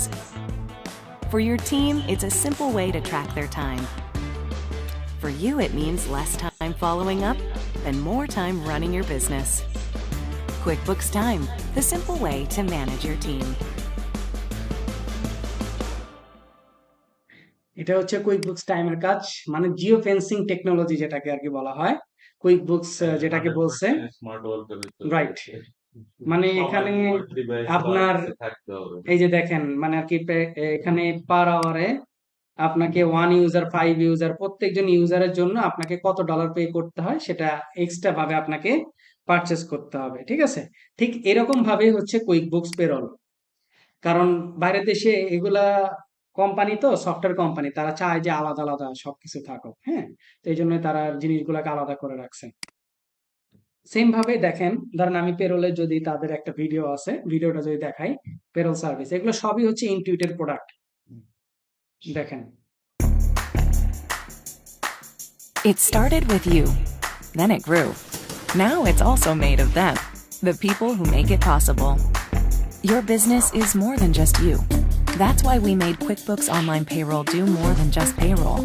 With simple, automatic tax forms and filing, expert support, HR tools, and benefits, QuickBooks offers full-service payroll designed to help you take care of your people and put more you into your business. Here's how it works. You can set up payroll in just a few steps, or one of our payroll experts can help set it up for you. Then, when payday comes, just review, edit, and approve your team's hours and wages and get an instant payroll preview with all the taxes figured in. With one click, we file and pay your payroll taxes for you. You just ran payroll in less than 5 minutes. Rather spend 0 minutes? Just set payroll to run automatically. With same-day direct deposit, your people get paid on time, and you can hold on to your cash longer. QuickBooks Online Payroll stays on top of compliance, so you don't have to, updating and notifying you whenever tax laws change or filings are due in your state. Payroll experts are here to help you every step of the way. And with tax penalty protection, you're covered, no matter what. But it's not just about simplifying payroll. Track your team's time the easy way. Sync QuickBooks Online Payroll with timesheets. Your employees can clock in from anywhere, and their hours will update automatically. There's also HR and employee tools to help you and your team grow. Talk to an HR advisor about hiring, onboarding, and everything in between. Or access health benefits, workers' comp, and 401k plans for your people. Use QuickBooks Online for bookkeeping. Your payroll data automatically syncs, so your books are accurate and up to date. Whether you're a company of one or a growing team, it's never been easier to take care of your people and your business. QuickBooks Online Payroll, the #1 payroll provider for small businesses. আচ্ছা, তো payroll নিয়ে তো দেখলেন। পেরোলটা হচ্ছে ওয়ার্ল্ডের মধ্যে #1 payroll software হচ্ছে QuickBooks এর পেরোল। তো পেরোলটা বেসিক্যালি কেন আমাদের মতো ছোটখাটো ফ্রিল্যান্সার যারা অবস্থান করতেছে আমরা বিভিন্ন জায়গায়, তাদেরকে দিয়ে কাজ না করার পিছনে যদি আমি রিজন দেখাই, ফার্স্ট অফ অল দেখেন, যখন আপনি পেরোল কিনতে যাবেন, আমরা কি ব্যবহার করতেছিলাম? প্লাস প্যাকেজ, তাই না? তো প্লাস প্যাকেজের সাথে সমন্বয় করে তারা দিচ্ছে হচ্ছে পেরোল প্রিমিয়াম। এই প্যাকেজটা তারা কি করতেছে? প্রোভাইড করতেছে প্লাস প্যাকেজের সাথে, হ্যাঁ। তো প্লাস প্যাকেজের সাথে এই জিনিসটাকে তারা কি করে? প্রোভাইড করতেছে।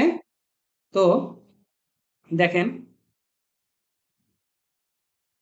তো এখন এই যে প্লাস প্যাকেজের সাথে এই স্মল এবং মিডিয়াম সাইজের প্রতিষ্ঠান, এইখানে প্রিমিয়াম কেনার জন্য তাকে কত পে করতে হয়? $203। এখন এটা না হয় অফারে দিচ্ছে 101 দশমিক সামথিং, এছাড়া কত পে করতে হয়? 203, তাই না? তারপরে বলছে $10 প্লাস পার এমপ্লয়ি পার মান্থ।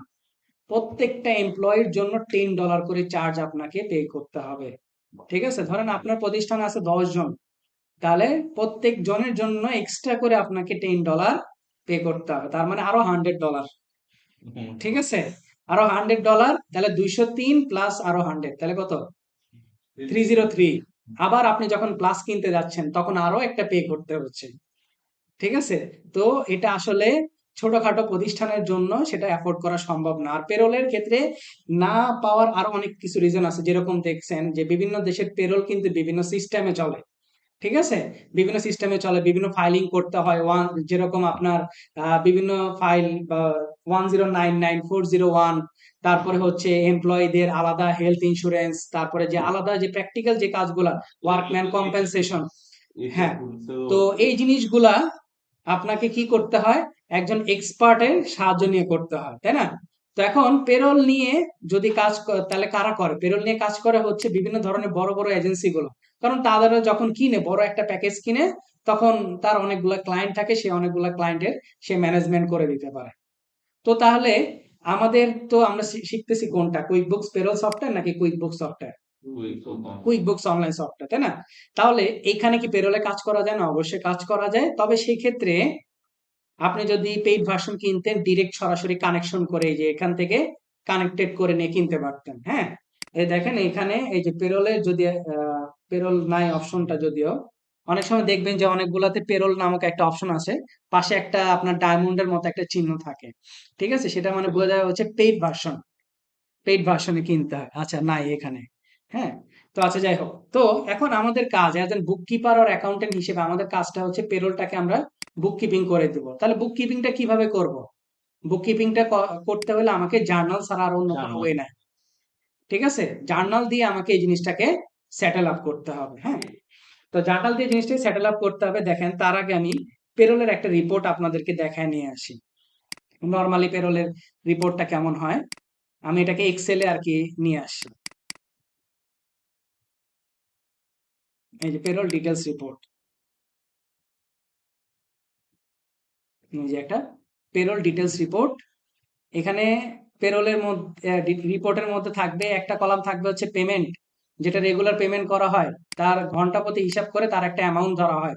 তারপরে অবশ্যই সেখানে কি কিছু ডিডাকশন থাকে, তাই না? পেরোলের মধ্যে কি কিছু ডিডাকশন থাকে না? বিভিন্ন ধরনের ডিডাকশন গুলো থাকে, সেই ডিডাকশন। তারপরে হচ্ছে এমপ্লয় পেইড ট্যাক্স, মানে প্রতিষ্ঠানের যে কর্মচারী আছে তারা কিছু ট্যাক্স পরিশোধ করে। এখানে এমপ্লয় পেইড ট্যাক্স মানে এমপ্লয় প্রতিষ্ঠানের কর্মচারীও কিছু ট্যাক্স পরিশোধ করে, আবার প্রতিষ্ঠানের মালিকও থাকে, তারাও কিন্তু কিছু কি ট্যাক্স দেয়, তাই না? এটা তো আমরা জানি নাকি? এই জিনিসটা আমরা বুঝি না কোনটা। কিছু পেমেন্ট থাকবে, রেগুলার পে থাকবে, কিছু ডিডাকশন থাকবে, কিছু এমপ্লয়ার পেইড ট্যাক্স মানে প্রতিষ্ঠানের কর্মচারীও কিছু পেমেন্ট করবে, আর প্রতিষ্ঠানের যে মালিক আছে সেও কিছু ট্যাক্স পরিশোধ করবে। এখানে হচ্ছে একজন ব্যক্তির আমি দেখাইছি, দেখেন, রবার্ট সি ফকনার, এই অংশটুকু হচ্ছে রবার্ট সি ফকনারের। তারপরে আবার সেম ভাবে জন কে সুয়ারেজ, তার হচ্ছে এই অংশটুকু। ঠিক আছে, তার দুইজন ব্যক্তি টোটাল করে, এই যে দেখেন টোটাল, টোটাল করে নিয়ে আমি এই অংশটুকু একবারে দেখাইছি। হ্যাঁ, তার হচ্ছে গ্র্যান্ড টোটাল হচ্ছে এটা। আচ্ছা, এখন দেখেন, আমি টোটালটা একবারে বুঝাই, খেয়াল করেন। এখন অনেকের কাছে মনে হতে পারে, ভাই ফুটা ট্যাক্স কি? ফুটা মানে কি, কেউ বলতে পারবেন? পিছনে কোশ্চেনের ভাই, ফুটা মানে কি? সার্চ করতে হবে। হ্যাঁ, আমি তো মনে করছি আমি একবারে আপনি বলে দেবেন। সব জানলে তো আমি তো আপনার চেয়ে জানতাম। আপনি তো অলরেডি আমার থেকে আগে আছেন। ওকে, আর আবার verification.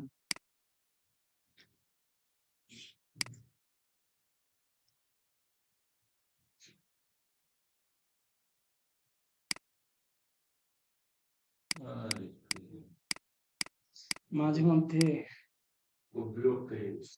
Federal unemployment tax act. এই যে ভাই অলরেডি বলে ফেলছে। মাশাআল্লাহ, এত ভেরিফাই আমাদের কাছ থেকে। বাদ দিয়ে দেবো। আচ্ছা, বিগ বই। গভর্নমেন্ট বের করে না। জি, যেটা থেকে খালি কোম্পানি কোম্পানি। এমপ্লয়ি কোম্পানি সদর। এই যে ফেডারেল আনএমপ্লয়মেন্ট ট্যাক্স, এটা হচ্ছে ইউএস এর ফেডারেল এমপ্লয় সিস্টেমে এই যে বলা আছে, দোজ মানে আর কি fund unemployment compensation for workers who lose their job. It is 6% on his first 7,000 paid to each employ annually, আর typically reduce 0.6% if state unemployment tax. আরো অনেক কথা আছে, আরো অনেক পারপাস আছে। ঠিক আছে, না এটা হচ্ছে প্রতিষ্ঠান মালিক দেয়। এই যে এই জন্য এই যে দেখেন এমপ্লয়ার পেইড ট্যাক্স, এই জন্য এই সেকশন আমি পুরোটা লিখে রাখছি। তারপর NC, SUI, employer tax, CA income tax, NC tax. ভাই এগুলো এক একটা কান্ট্রির এক একটা ট্যাক্সের যে নাম আছে, আমাদের যেরকম বাংলাদেশে বিভিন্ন প্যাটার্নের ট্যাক্সের ক্যাটাগরির নাম থাকে না, ঠিক ওদের দেশেও তাই। তো এইখানে দেখেন, তো জার্নাল আমাকে দিতে হবে। জার্নালটা কয়টা হয়? জার্নালটা বলেন তো, জার্নালটা একটা হবে কি? না, জার্নালটা একটা হবে না। আবার ইনভয়েস কেন? একটা হচ্ছে পেয়েবলের জন্য জার্নাল, একটা কি, একটা পেয়েবলের জন্য আপনাকে জার্নাল দিতে হবে, আর একটা কি পেইড বা পেমেন্ট করার জন্য আপনাকে জার্নালটা দিতে হবে। ধরেন আমি দুইটা জিনিসকে আলাদা সিম্পলিফাইড করে বুঝাই, আমি আগে ডাউনলোড করে নিই। যদি এই ভিডিও আমি দিয়ে রাখছি, ভাই এটা হচ্ছে ভিডিও দেখার আগে পারায়, এই জন্য মাঝে মধ্যে চিন্তা করি ভিডিও দেওয়া উচিত কিনা।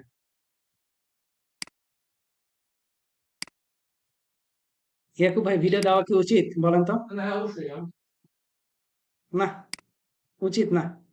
ভিডিও শুধুমাত্র ক্লাসে বুঝিয়ে দিলে ঠিক আছে, এক্সট্রা করে ভিডিও দেওয়া উচিত না।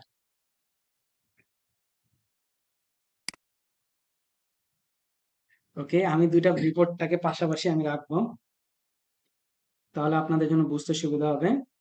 ডিটেল রিপোর্টটাও রাখবো আমি, আপনাদের ফোল্ডারে দুইটা দিয়ে দিব, রিপোর্টও দিয়ে দিব, জার্নালও দিয়ে দিব। ওকে, এটা হচ্ছে এনেবল এডিটিং।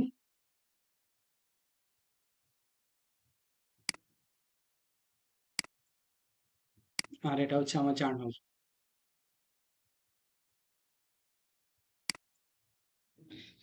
ওকে, খেয়াল করেন, প্রথম জার্নালটা আমরা দিব হচ্ছে পেয়েবলের জন্য। তাহলে প্রথম কলামটা কি? প্রথম কলামটা হচ্ছে আমার পেমেন্টের জন্য, তাই না? কি কি আমরা পে করছি? প্রথমে হচ্ছে রেগুলার পে ৩,১৯০, সেটা কি নামে আসবে? স্যালারি অ্যান্ড ওয়েজেস পেয়েবল নামে, তাই না? তারপরে হচ্ছে ওভার টাইম করা হয়েছে $১১১০, ১৬ ঘন্টার, এটাও কি ডেবিট। তারপরে হচ্ছে ডাবল ওভার টাইম পে নাই, paid off zero. Holiday pay $৩২০, এই যে হলিডে পে $৩২০। তারপরে হচ্ছে বোনাস $১৮০। তারপরে হচ্ছে কি কমিশন ৮০, তাই না? তাহলে আমরা কি দেখলাম? এইখান থেকে আমার যতগুলা পেমেন্ট হয়েছে, আমার এখান থেকে যতগুলা পে হয়েছে, সবগুলাকে আমরা কি কিসে রাখলাম বলেন তো? ডেবিটে রাখলাম, তাই না? সবগুলা কি ডেবিটে এক্সপেন্স হিসেবে। এরপর আসেন, আমার যেটা ডিডাকশন হয়েছে, আমার যেটা কি ডিডাকশন হয়েছে, এই যে মেডিকেল ইন্স্যুরেন্স, এটা কোথায় দিব? ডেবিটে নাকি এটা বলেন তো? মাইনাস ভাই চিন্তা করতে হবে, আপনি কিন্তু কোম্পানি, ঠিক আছে? আপনি এটা কি করতেছেন? জার্নালটা আপনি দিতেছেন, তো এটা কি পেয়েবল না? এটা দিতে হবে না? তার ইয়া থেকে তো আপনি কেটে ফেলছেন। এই যে দেখেন, এই যে মেডিকেল ইন্স্যুরেন্স পেয়েবল, কেটে ফেলছেন না? তো এটাকে আপনাকে কি করতে হবে? মেডিকেল ইন্স্যুরেন্স পেয়েবল নামে সেটাকে ক্রেডিট করতে হবে। এরপরে আসেন, প্রতিষ্ঠানের কর্মচারী তো নিজের হয়ে কিছু ট্যাক্স পরিশোধ করছে, তাই না? এই যে $৪৭০ social security tax, Medicare tax, C income tax, NC income tax, এই যে সবগুলা কি হবে? পেয়েবল আমাকে করে দিতে হবে। তাহলে এই যে দেখেন, ফেডারেল ইনকাম ট্যাক্স, তারপরে হচ্ছে social security, Medicare, CA, NC income tax payable. তাহলে এগুলা কি করতে হবে? সবগুলা কি পেয়েবল নামে ক্রিয়েট করে দিতে হবে। তারপরে আসেন, প্রতিষ্ঠানের মালিক, সে তো কিছু টাকা দিছে নাকি? এই যে FUTA employer, social security employer tax, তারপরে হচ্ছে Medicare employer payable, NC SUI employer tax, এই যে যে ট্যাক্স গুলাকে যে পরিশোধ করছে, এগুলা কি হবে বলেন? এগুলা কি হবে? একবার পেয়েবল হবে, আরেকবার কি তার জন্য, প্রতিষ্ঠানের জন্য কি খরচ হয়েছে না, এগুলা ডেবিট করবে। এই যে দেখছেন, আমি কিন্তু মার্কিং করে দেখাচ্ছি। তাহলে এই যে ডেবিট ক্রেডিটের হিসাব নিকাশ করে একটা কলাম থাকবে না, সেটা কি নামে হবে? স্যালারি অ্যান্ড ওয়েজেস পেয়েবল নামে। এখন সেটা কোন অ্যামাউন্ট ভাই? এই যে দেখেন, তাদের হিসাব নিকাশ করে এই যে নেট অ্যামাউন্ট, ঠিক আছে? আপনি এগুলা নিজে বসে থেকে রিসার্চ করলে বুঝতে পারবেন যে এটা কোথা থেকে আসছে। এই যে এগুলা ব্যালেন্স থেকে হিসাব নিকাশ প্লাস মাইনাস করেই এই অ্যামাউন্ট আসছে ৩,৫৫৮.২৭। এই যেটা স্যালারি অ্যান্ড ওয়েজেস পেয়েবল। তাহলে এটা কোন ডেটে দিবেন? এটা কি ডিউ ডেটের জন্য না? এই যে দেখেন, ডিউ ডেটের জন্য আপনি যখন এখানে যাবেন, এই যে এখানে তার পে ডেট দেওয়া আছে, কত তারিখ থেকে কত তারিখ? ৬/৪/২০২৩ থেকে ৬/১০/২০২৩, মানে ৬ দিনের, তাই না? পেয়েবল আপনি জার্নাল দিবেন হচ্ছে ৬/১০/২০২৩-এর একটা পেয়েবল জার্নাল দিবেন। এই যে এরপর আসেন পেমেন্ট, এই যে স্যালারি অ্যান্ড ওয়েজেস পেয়েবল, এটা এখন কি পরিশোধ করে দিতে হবে না? তো এই যে salary and wages payable debit. আর আপনি যে ব্যাংক অ্যাকাউন্ট ব্যবহার করবেন, আবার ব্যাংক ক্যাশ রাখেন না, যে ব্যাংক অ্যাকাউন্ট থেকে পরিশোধ করবেন সেই ব্যাংক অ্যাকাউন্ট ক্রেডিট। আর এই যে যতগুলা পেয়েবল সৃষ্টি হয়েছে, এখন কি আর কোনোগুলো থাকবে? এই যে সবগুলা ডেবিট করে দিয়ে আপনার যে ব্যাংক অ্যাকাউন্ট থেকে টাকা আপনি পরিশোধ করে দিবেন সেটা ক্রেডিট করে দিতে হবে। বুঝতে পারছি? মানে পেমেন্টের জার্নাল হবে দুইটা, একটা ভেঙে দুইটা হয়ে যাবে। একটা হচ্ছে স্যালারি অ্যান্ড ওয়েজেস পেয়েবল নামে, আর যতগুলো পেয়েবল আপনি সৃষ্টি করে আসছেন সেগুলাকে আপনি ক্রেডিট করে দিতে হবে। ঠিক আছে? এটা হচ্ছে পেরোলের জন্য। তো পেরোলের জন্য আপনাকে জার্নাল ইউজ করতে হবে অ্যাজ অ্যান বুক কিপার আর অ্যাকাউন্টেন্ট হিসেবে। ঠিক আছে? কুইক বুকস এর ক্ষেত্রে, যদি QuickBooks payroll software use করেন সেক্ষেত্রে ডিফারেন্ট কেস, বাট কুইক বুকসে এসে আপনাকে পেরোলের জার্নাল দিতে হবে। যেটা অ্যাসেটে করি আমরা অ্যাসেট জি, অ্যাসেটও জার্নালাইজ করতে অ্যাসেট তো মডেল আছে অ্যাসেট মডেল মানে বুঝিনি। না বলতে চাইতেছে মনে হয় যে আমরা ফিক্সড অ্যাসেটটা যেটা করতেছি ওটা তো জার্নাল দিয়েই বুক জার্নাল দিয়ে book। হ্যাঁ, এটা হ্যাঁ। অ্যাসেট লিস্ট নাই কোনো কুইক না, বুক অনলাইনে। কুইক বুকস অনলাইনে কিন্তু ডেপ্রিসিয়েশন লিস্ট পাবেন রিপোর্ট সেকশনে গেলে। আর এই যে প্রত্যেকটা যে ফিক্সড অ্যাসেটের যে লিস্ট ওইভাবে লিস্ট পাওয়ার ইয়া নাই এই সফটওয়্যারে। অ্যাসেট শিডিউল যেটা অ্যাসেট রেজিস্টার ও অ্যাসেট হুম, রেজিস্টার যেটা আর কি, আচ্ছা সেখানে গিয়ে আমি আমার ফিক্সড অ্যাসেট, কোম্পানির ফিক্সড অ্যাসেট কি কি আছে, ডেপ্রিসিয়েশন আচ্ছা, বুক ভ্যালু কত। এখন এটা দেখতে পাবেন হচ্ছে কোথায়? আপনি জার্নাল এন্ট্রিতে চলে যাবেন, ওই যে যে ডেটে জার্নাল দিলেন না, ওই ডেটটাকে কাস্টমাইজ করে দিলেই আপনি পেয়ে যাবেন। আর এগুলো সবগুলো চার্ট অফ অ্যাকাউন্ট তাহলে কি করতে হবে, আগে আপনাকে অ্যাড করে আসতে হবে। সবগুলো কি আপনার পেরোল নামে বা পেরোল লায়াবিলিটি নামে আপনাকে সৃষ্টি করে আসতে হবে। ঠিক আছে, তখন এটা দেখতে পাবেন হচ্ছে শুধুমাত্র রিপোর্ট সেকশনে গেলে জার্নালে, যেহেতু আপনি জার্নাল দিচ্ছেন, হুম। ঠিক আছে, জার্নাল যেহেতু দিচ্ছেন, হ্যাঁ রিপোর্ট দেখতে পাবেন। ওগুলার ব্যাক হ্যান্ডে গেলে আপনার যে চার্ট অফ অ্যাকাউন্ট গুলো আপনি ইউজ করতেছেন, সেই চার্ট অফ অ্যাকাউন্টের অ্যাকাউন্ট হিস্ট্রিতে বা চার্ট অফ অ্যাকাউন্টে গেলে আপনি ওর পুরো ডিটেলস রিপোর্টটা দেখতে পাবেন। মানে সবগুলো এক সিস্টেমে আসে না, ঠিক আছে। আর আমাদের জার্নাল দেখারও তো অপশন চেয়ে ওই রিপোর্ট থেকে। হুম, জার্নালের অপশন হচ্ছে রিপোর্ট থেকে, এছাড়া আর অন্য কোনো ওয়ে নাই। জার্নালের ক্ষেত্রে আপনি রিপোর্টে চলে যাবেন, স্ট্যান্ডার্ড রিপোর্টে, এখান থেকে জার্নাল লিখে সার্চ করবেন।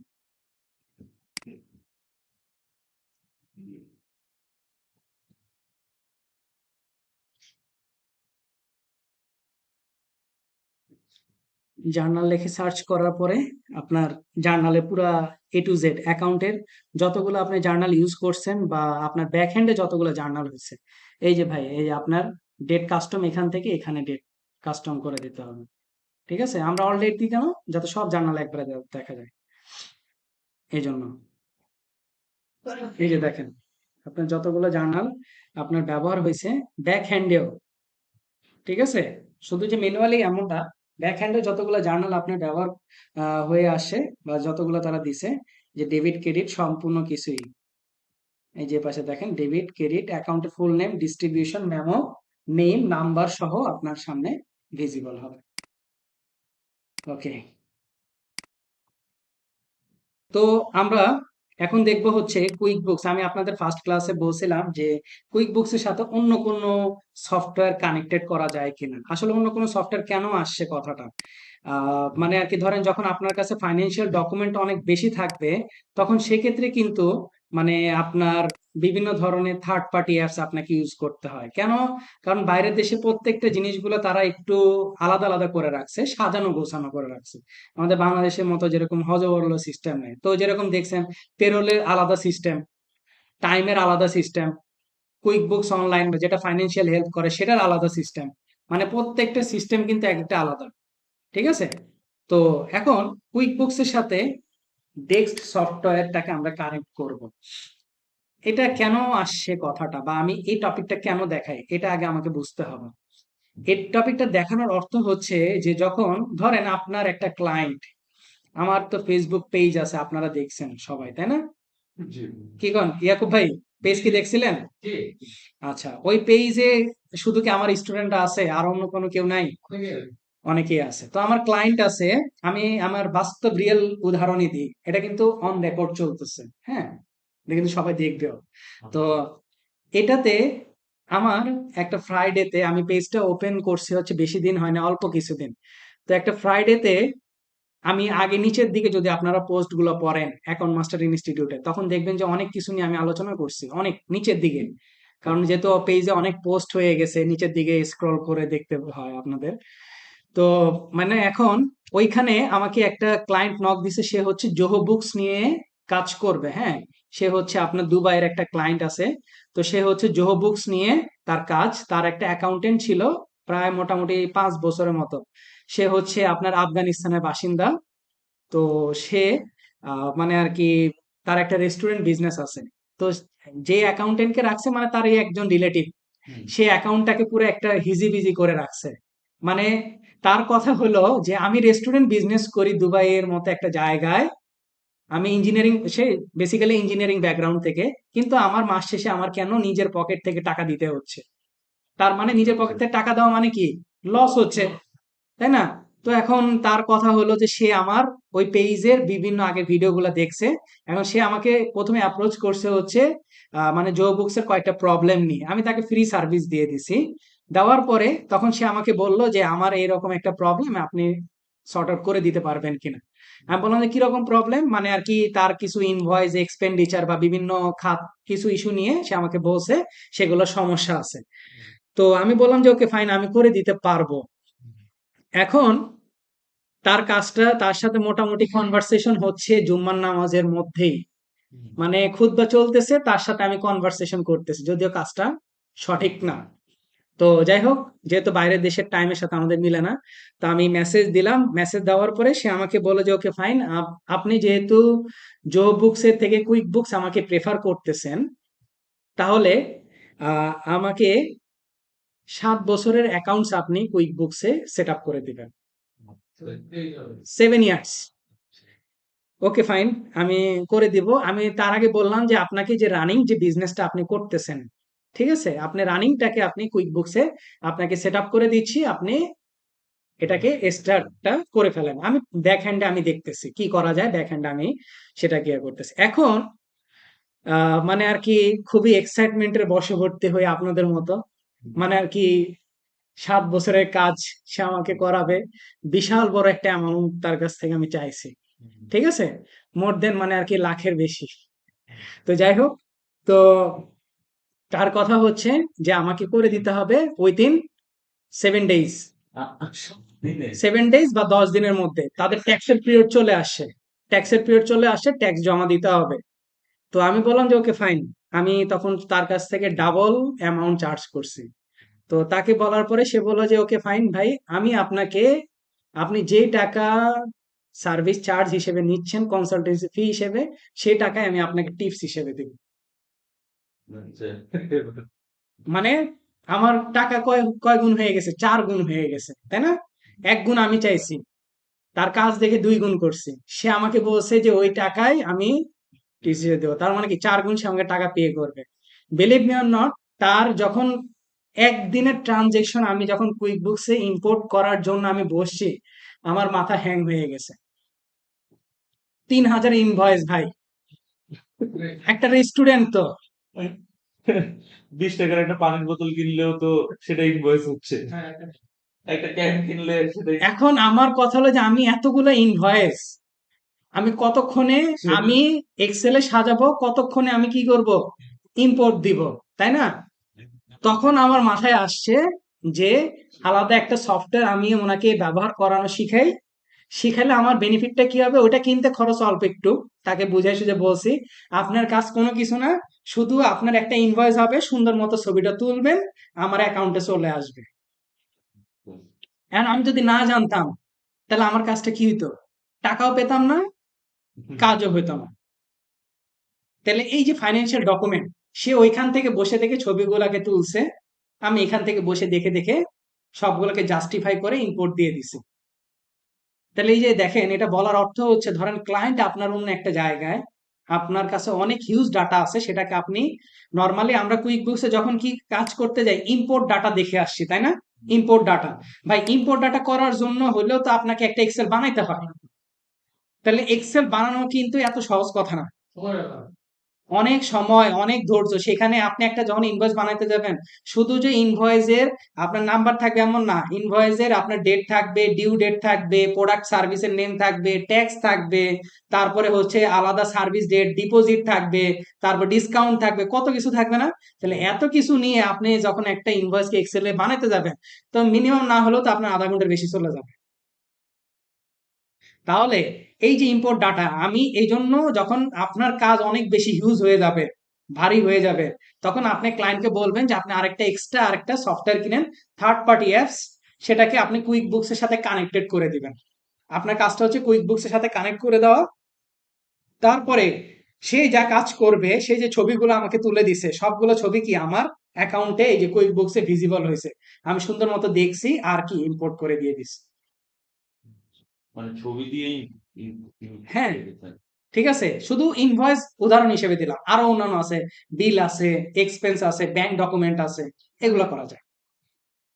এটাই দেখাবো তো ভাই, এই জন্য সেশনটা, ওই লোক এই জন্য গল্পটা তার বলে ভিতরে নিলাম। ধৈর্য আছে, সে এত ছবি তুলে তুলে আপনাদের এতগুলা ভাই বিলিভ মি অর নট, এখন অন রেকর্ডে চলতেছে, আমি বললাম যে সে আমাকে একদিনের টোটাল ট্যুর স্পন্সর করছে।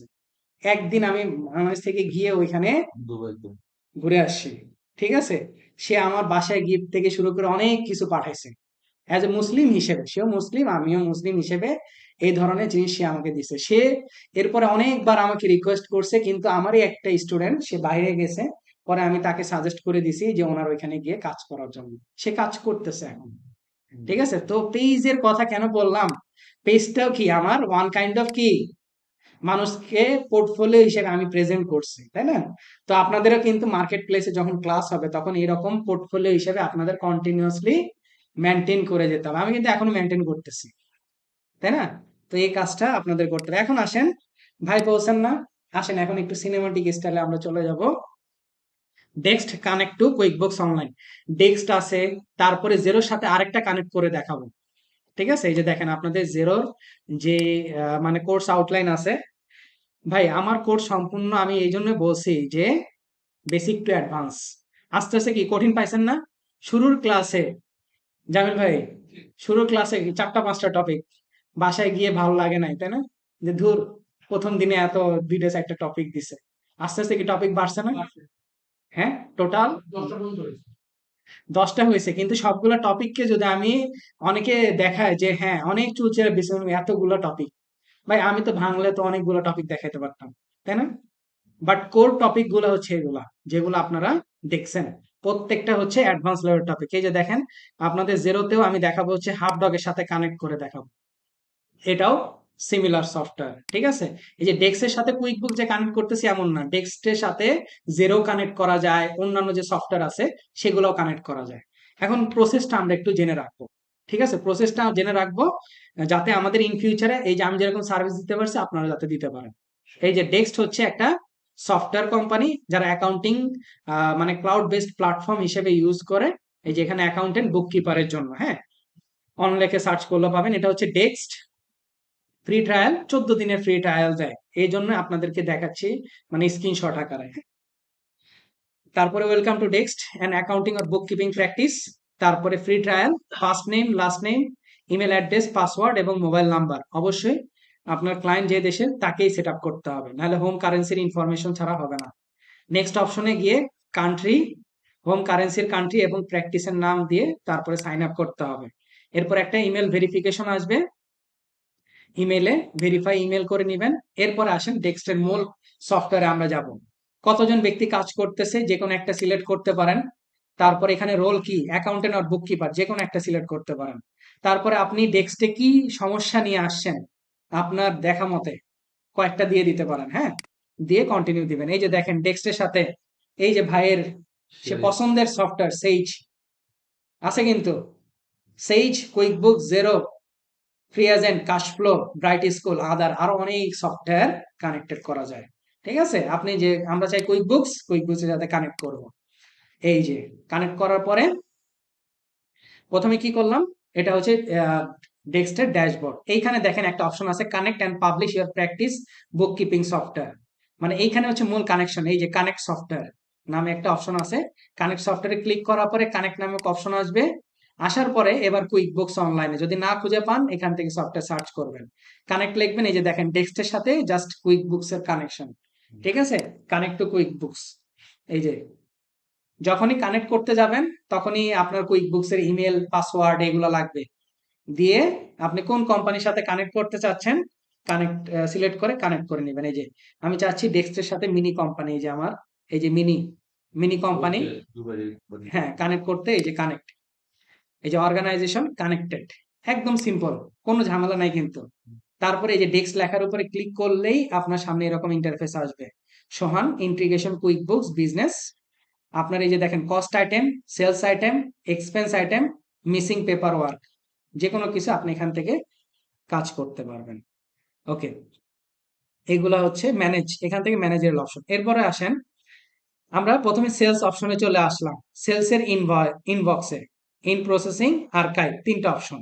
এই যে এখান থেকে অ্যাড ডকুমেন্ট করা যায় অথবা ডান পাশের কর্নার থেকে অ্যাড ডকুমেন্ট করা যায়। এই যে এখান থেকে শেয়ার ডকুমেন্টে ক্লিক করলে এই যে দেখেন cost related, sales related, bank related, supplier statement related, এই 4টা জিনিস আপনি ডেক্সটের সাহায্য নিয়ে কুইকবুকসে আপলোড করতে পারবেন। এই যে দেখেন ড্রপ, এখান থেকে ফাইল আপলোড করতে পারবেন, যে কোনো image, PNG file, zip file, যে কোনো ধরনের ফাইল আপনার এখানে সাপোর্টেড। ঠিক আছে? ওকে, এখান থেকে কানেক্ট করার পরে আমি আপলোড করলাম। এই যে দেখেন আমি একটা ইনভয়েস আপলোড করছি, এই যে দেখেন ইনভয়েস আপলোড করার পরে দিলেও তো আমার ওই কুইকবুকের ওই দেখেন প্রসেসটা দেখেন। তারপরে দেখেন ইন প্রসেসিং। ইন প্রসেসিং মানে কি, এইখানে বলতেছে কিছু ফিল্ড মিসিং, যেমন ধরেন আপনি একটা ট্যাক্স এখানে আপনার স্লিপের মধ্যে আছে, ঠিক আছে, সেই স্লিপের মধ্যে ট্যাক্সটা আপনার মূল সফটওয়্যারে নাই, তাহলে কিন্তু সেটা কানেক্ট হবে না। তারপরে ধরেন একজন ব্যক্তির নাম, বা ধরেন আপনি একটা প্রোডাক্ট সেল করতেছেন, ধরেন প্রোডাক্টটা করতেছেন হচ্ছে আপনি এসপ্রেসো কফিটা সেল করতেছেন, এখন এসপ্রেসোটা আপনার সফটওয়্যারে এন্ট্রি নাই বা এই প্রোডাক্ট হিসেবে নাই, তাহলে কিন্তু সেটা কি কাউন্টেড হবে না, ঠিক আছে। মানে আপনি যে জিনিসটা কাজ করতে যাচ্ছেন সেই জিনিসটা আপনার থাকতে হবে কুইক বুকসে, হ্যাঁ, মানে এই রিলেটেড ইনফরমেশন কুইক বুকসের সাথে থাকা লাগবে, তাহলে সে বুঝতে পারবে যে না এই জিনিসটা এখানে গেছে। ধরেন যে আপনি কোনো একটা জিনিস রাখতে গেছেন, ধরেন আপনি একটা মোবাইলের যে কোনো একটা র্যাকে কোনো জিনিস রাখতে গেছেন, আপনার তো মোবাইল র্যাকটা থাকা লাগবে, র্যাক না থাকলে তো আপনি মোবাইল রাখতে পারবেন না, জিনিসটা হচ্ছে এটা। এই যে দেখেন আপনার ইন প্রসেসিং, তার মানে 5 out of 6 ফিল্ড এক্সট্রাক্টেড, মানে সে 6টা সিচুয়েশন থেকে 5টা সিচুয়েশন সে ট্র্যাক করতে পারছে, একটা পারে নাই। তো এই জন্য আপনাকে বলবে মুভ টু ইনবক্স, আপনি ইনবক্সে ফেরত আসবেন, এই যে টু রিভিউ থাকবে, এটা ক্লিক করবেন। এই যে দেখেন, এই যে আমি যেটাকে আপলোড করছি না, দেখছেন আপলোড করছি, ডান পাশ থেকে আমাকে প্রত্যেকটা জিনিস ফিল আপ করতে হবে। এই যে ডান পাশে তার total amount, tax, tax amount, net amount কত, এই যে তার নাম, প্রত্যেকটা জিনিস আমাকে ফিল আপ করতে হবে। এখন লাইন আইটেম, কোন একটা প্রোডাক্টের কোন একটা ইনভয়েসে 3টা 4টা, একজন ব্যক্তি 4-5টা আইটেম তো কিনতে পারে, তাই না? সেক্ষেত্রে এই যে ক্রিয়েট লাইন আইটেমসে গেলেই এই যে দেখেন 4-5টা লাইন আপনি এখান থেকে দিবেন। অবশ্যই আপনার এই অ্যামাউন্ট, রেট, কোয়ান্টিটি, ট্যাক্স এগুলো অবশ্যই এখান থেকে সঠিকভাবে দেখবেন, ঠিক আছে। দেখে তারপরে আপনার এখানে অপশন তারা দিবে রেডি, এই যে পাবলিশ করার জন্য জাস্ট পাবলিশে ক্লিক করবেন। এই যে দেখেন কুইক বুকস এর ইনভয়েস না, সেটা কোথায় আসবে? সেলস প্যানেলে, এই যে দেখেন অল সেলস এর মধ্যে চলে আসে। আপনি আবার এটাকে ওপেন করেন, ওপেন করলে ওই আগের অপশন দেখতে পাবেন। তাহলে আপনার কাজটা কি ভাই? কাজটা হচ্ছে আপনার এইখান থেকে সে আপলোড করে দিবে সুন্দরভাবে, আপনি তাকে দেখায় দিবেন। আপলোড করার পরে আপনি এখান থেকে বসে বসে দেখবেন, মাঝখানে ইনভয়েসটা দেখে ডান পাশে আপনি সবগুলা ফিল আপ আছে কিনা, সঠিক ইনফরমেশন আছে কিনা, জাস্ট এটা দেখা। আপনার কাজ হচ্ছে দেখে সবগুলা ঠিকঠাক থাকলে জাস্ট পাবলিশ করে দেওয়া। পাবলিশ করা মাত্রই সেটা কোথায় চলে আসবে? আপনার কুইক বুকসে চলে আসবে। যেহেতু ইনভয়েস সেলস আসবে, যদি এক্সপেন্স হইতো এক্সপেন্স সেন্টারে আসতো, এটাই তো সিস্টেম। আপনার কাজ হচ্ছে সে যখন ছবিগুলোকে আপলোড ডকুমেন্ট করবে, আপনি তখন সেগুলা কি করবেন? মিলাবেন, এক্সট্রাক্ট করবেন, করে যদি সব ঠিক থাকে আপনি জাস্ট পাবলিশে ক্লিক করলেই আপনার কুইক বুকসের সাথে সেটা কি অটোমেটিক্যালি চলে আসবে। এটা হচ্ছে যখন আপনার কাছে হিউজ ফাইন্যান্সিয়াল ডকুমেন্ট থাকবে বা প্রয়োজন আপনার ক্লায়েন্টের হিউজ মানে আর কি সাপোর্ট দেওয়ার জন্য, সেক্ষেত্রে আপনি এই জিনিসটাকে ইউজেবল করতে পারবেন। হোপফুলি বুঝাইতে পারছি। সেম ভাবেই আপনি জেরোর সাথেও কানেক্ট করে জেরোতেও আপনি কাজ করতে পারেন। কথা বুঝে দিতে পারছি? এটাই হচ্ছে মানে থার্ড পার্টি কোনো যদি ফাইন্যান্সিয়াল অ্যাপ আপনি যদি ব্যবহার করেন, সেক্ষেত্রে এই সকল ক্লাউড অ্যাকাউন্টিং সফটওয়্যার কিভাবে আপনি ইউজ করবেন সেই ধরনের কাজ করার জন্য, ঠিক আছে।